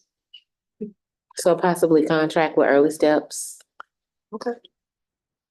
one of the things though, so when you're creating new initiatives, you're gonna have to kind of detail what exactly you want done. At least enough to know what is because some of this is wording also. So yes, we want a contract with Early Steps. Well, what are they doing? How do we word it in the plan? And have enough information that we can put in an SOP to say what we want to do. Because if we just say we want to contract with Early Steps, or we want to do something post-secondary education, or we want to do abuse and exploitation, or whatever it is, and we leave it at that, we can't move forward. Right, because it's not a goal. We don't know what it is. We don't have a plan activity around it. So that's what you have to do here, is really kind of fine tune what it is that you want to accomplish out of that area, so we could word it in such a way we know exactly what we need to do. Well, what do we have on the table that we can put some more funding in it, where we can spend some of this money that we have on it?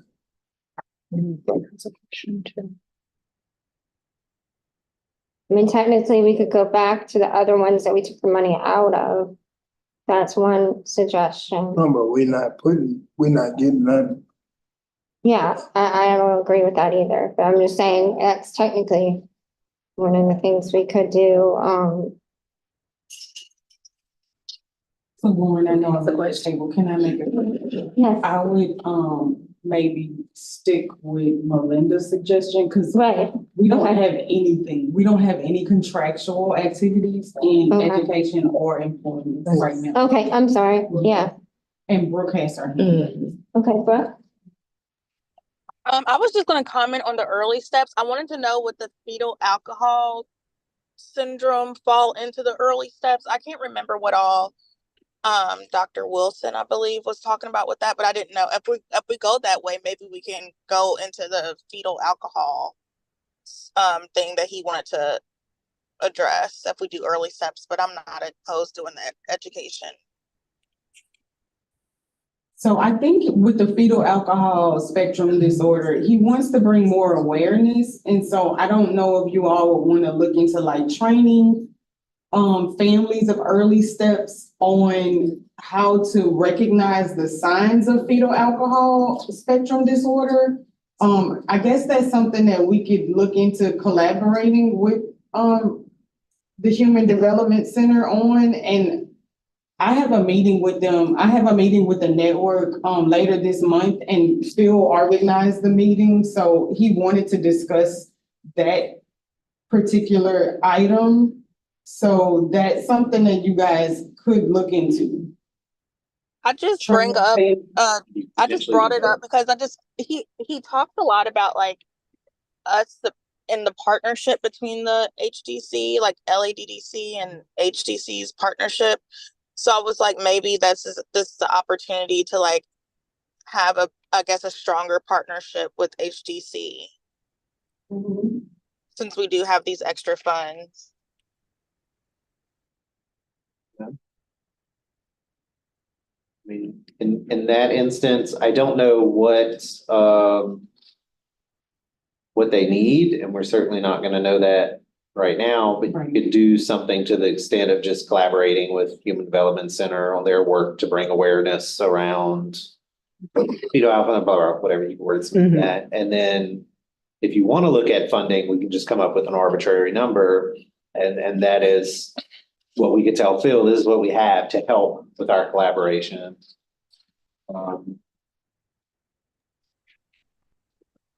Yeah, that sounds good to me. Sound good to me.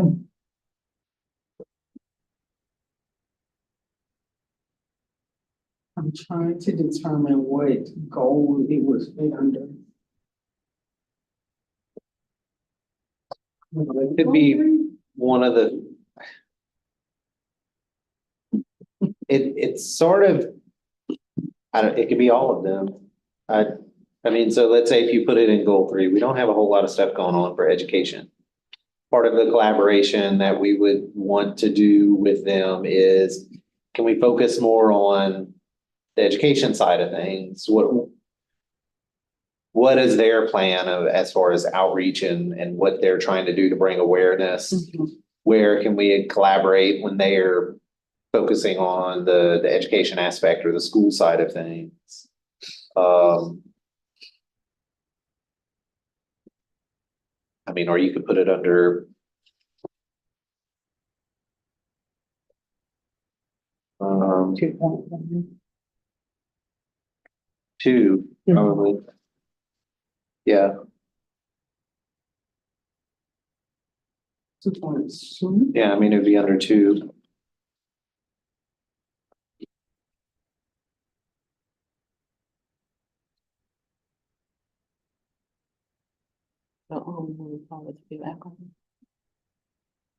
That's a shut up.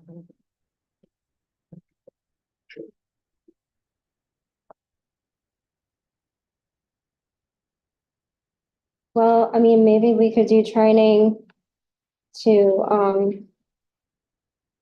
pediatric, like pediatricians for fetal alcohol syndrome or partnering with. Yeah, I mean, Trainings for that. It's hard when you don't really see where that, Yeah, Going. your safe bet might be to have it under goal 2 as opposed to 3. Cause you can write it generic enough where it talks about the collaboration with them on their campaign for awareness. And then whatever funding we have, that's when we can go back and like, all right, we've got X amount of dollars to collaborate with you on this. What is it that you need from us? What can we help with? And then that would guide the contract that we would, or however we would do that. And then in the status report, you'd get more detailed information of the specific things that were accomplished with that funding. Okay, so it would be 2.2.4. And right now, I just have it as collaborate with the Human Development Center. I'll put LSU. LSU Human Development Center to bring more awareness of fetal alcohol spectrum disorder. and treatments or best practices. Should you say to bring, just looking at what was from the planning committee consideration, if you say to bring more awareness to fetal alcohol spectrum disorder and assist professionals with diagnosing and treating individuals with FASD. That would use kind of the language that's in We diagnose and treating. to diagnose and treat, yeah. There you go.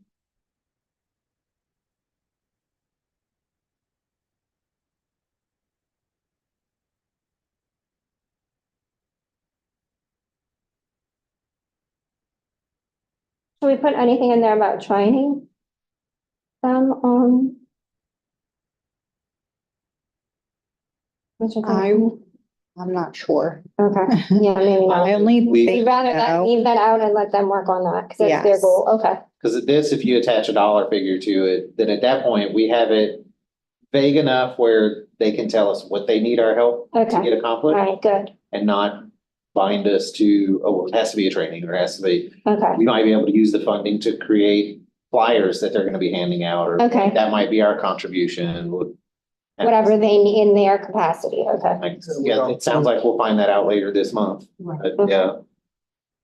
Yeah, we don't lock ourselves into something that we don't Yeah, have. Exactly. and usually in the past, things that have been more collaborative, kind of more upper level stuff, we've left not as drilled in, so we had that wiggle room to address things that would arise within that particular activity. Some stuff you want to be very specific, but I think this one Okay. will be fine. Council may tweak it in April. So we're not tying any funding to this particular activity. Guess not. Okay. Say if you have funding, it's Go probably a ahead. good one to put Yeah. some towards. Because otherwise, what are we doing, Right, that's what I'm saying, yeah. other than maybe sharing their info? $50,000 Yeah. remaining. We got what? You have $52,000 left. Breaking up my wheelchair, bro. Well, I don't know about, the kind of, I really like the seizure and epilepsy training. I don't know how much we would want to allocate to help them in their efforts.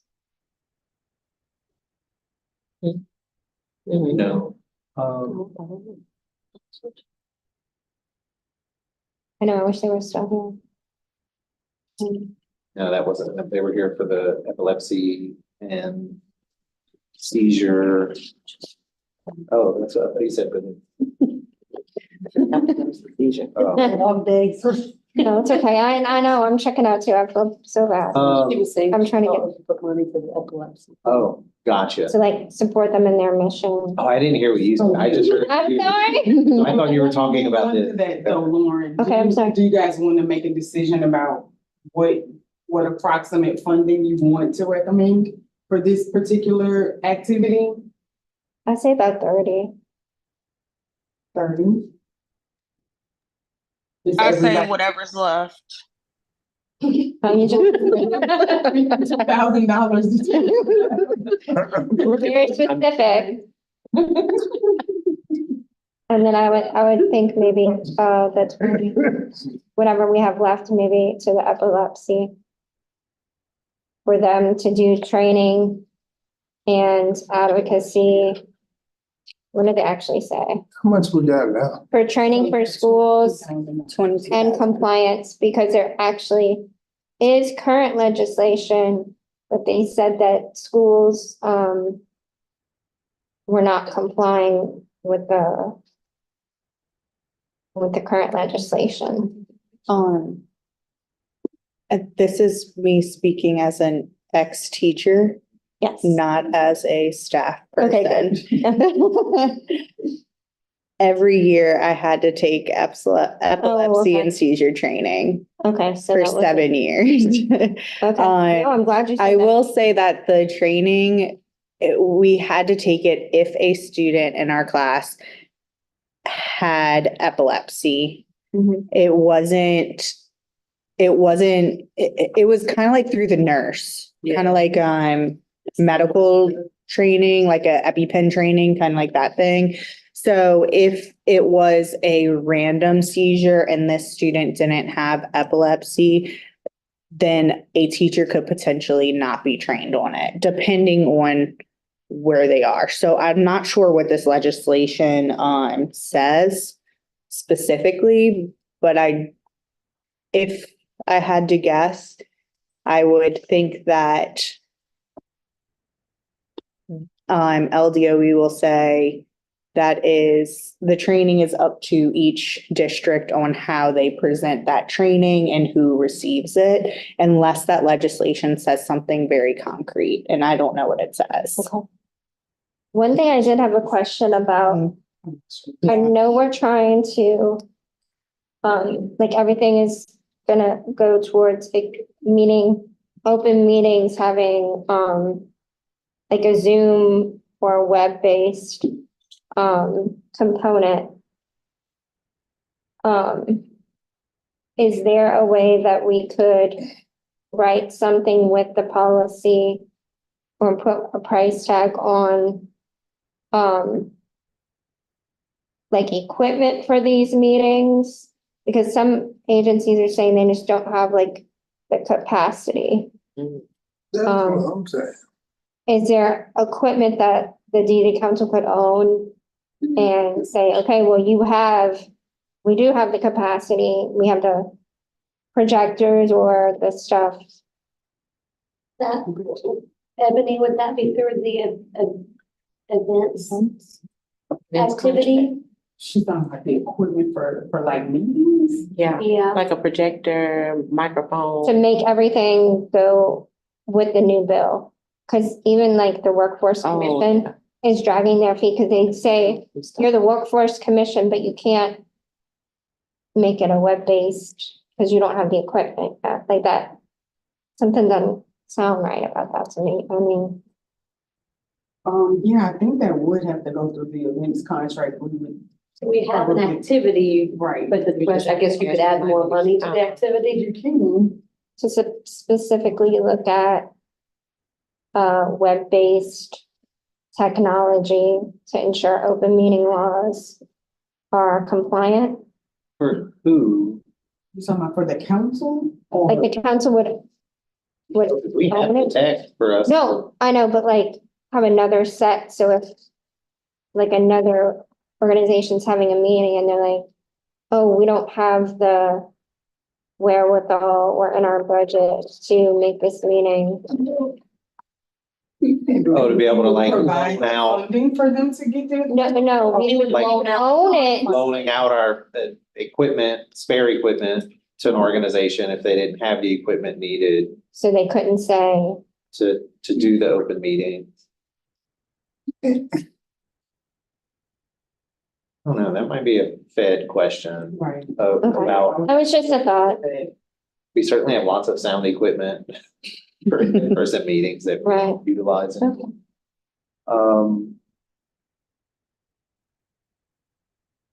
I don't know about that. Well, we'd also run into complications with it being state purchased equipment, and then we can't just hand that stuff out.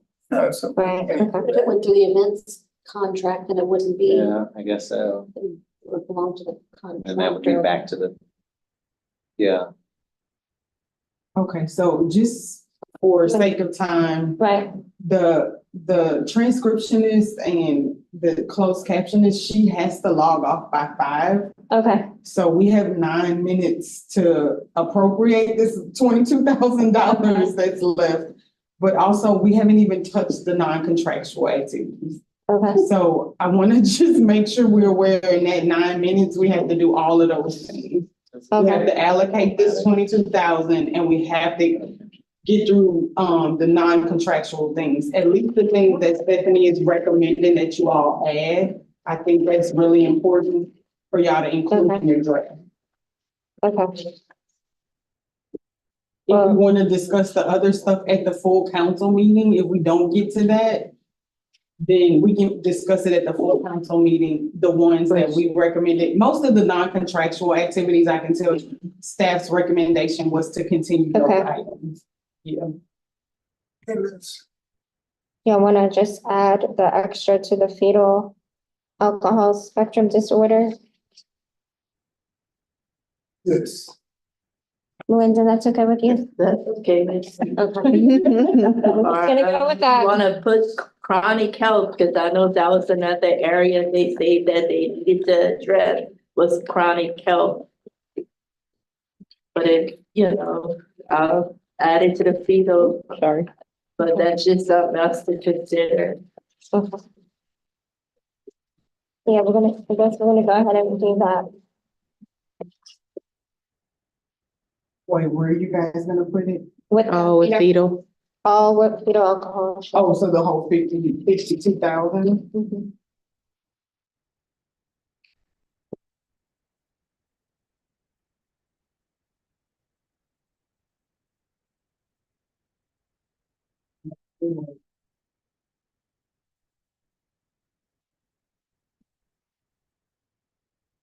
It's the acronym FASD, right? Mm-hmm. Right.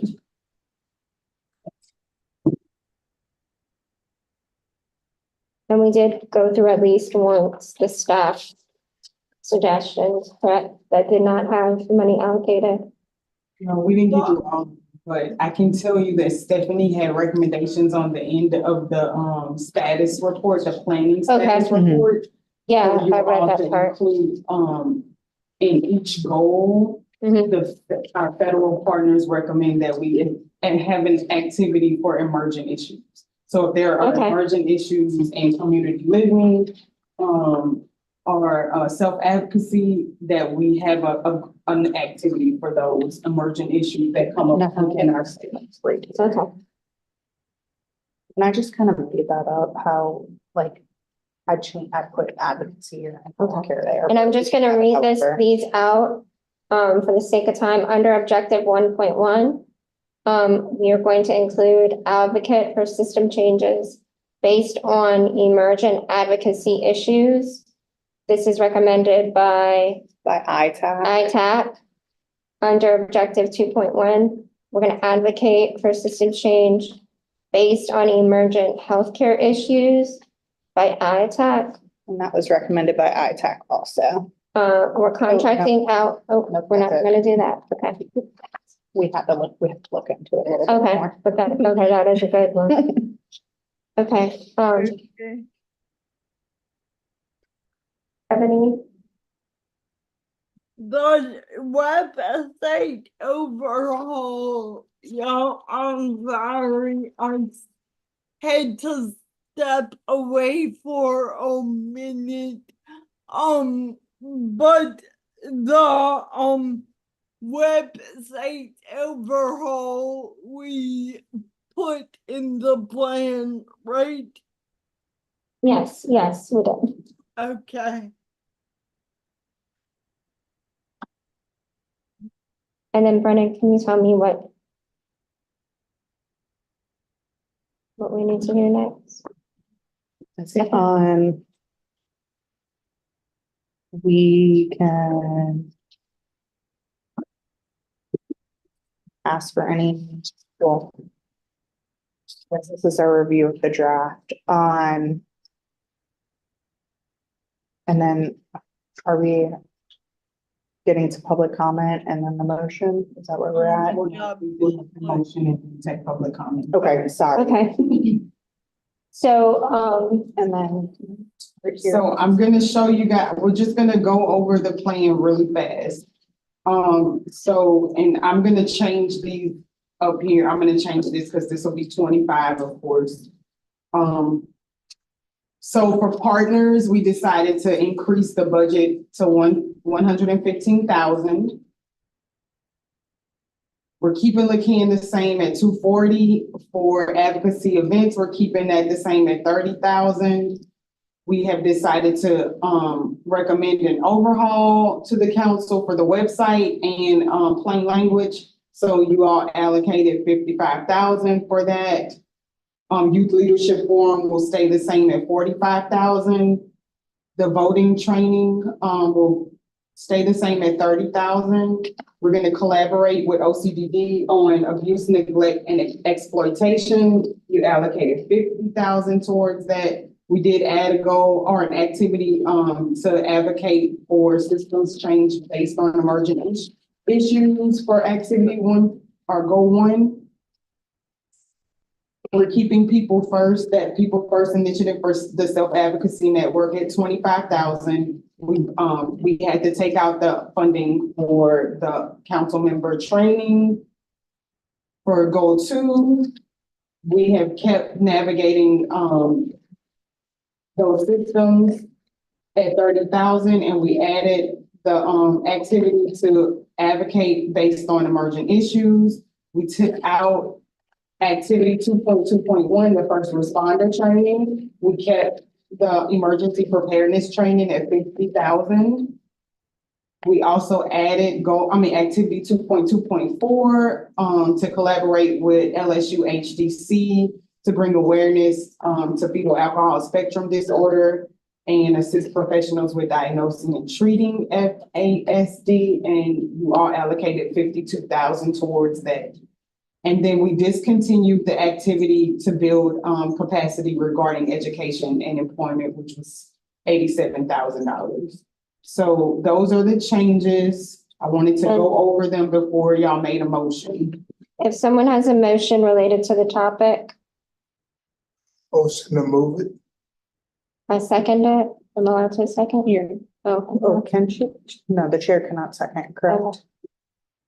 I'm asking, I don't know. The chair can't second, right? Usually saved for like a Melinda, tiebreaker kind of. you second it? Okay. Melinda seconds it.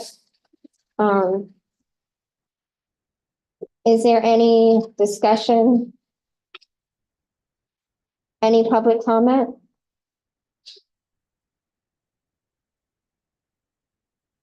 Any objections? Any abstentions? Abstention.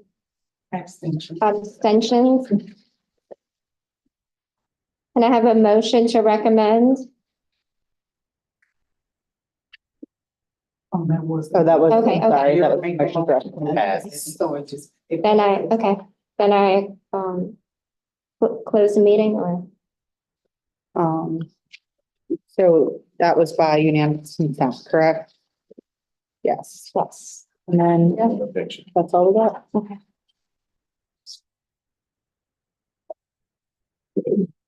And so when we do with the whole committee, we'll just,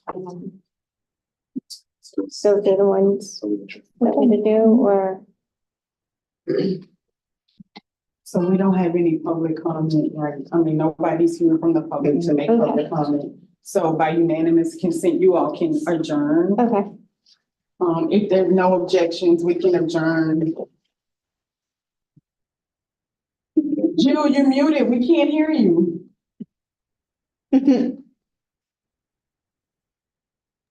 I'm talking to my family. Tell them they have to identify themselves to the public. I'm so sorry it took so long.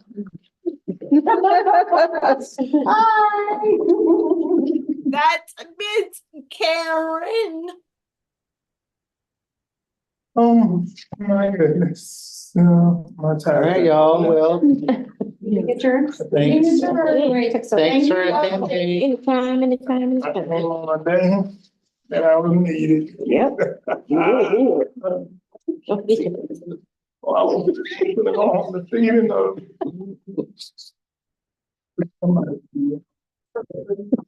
Sorry about that.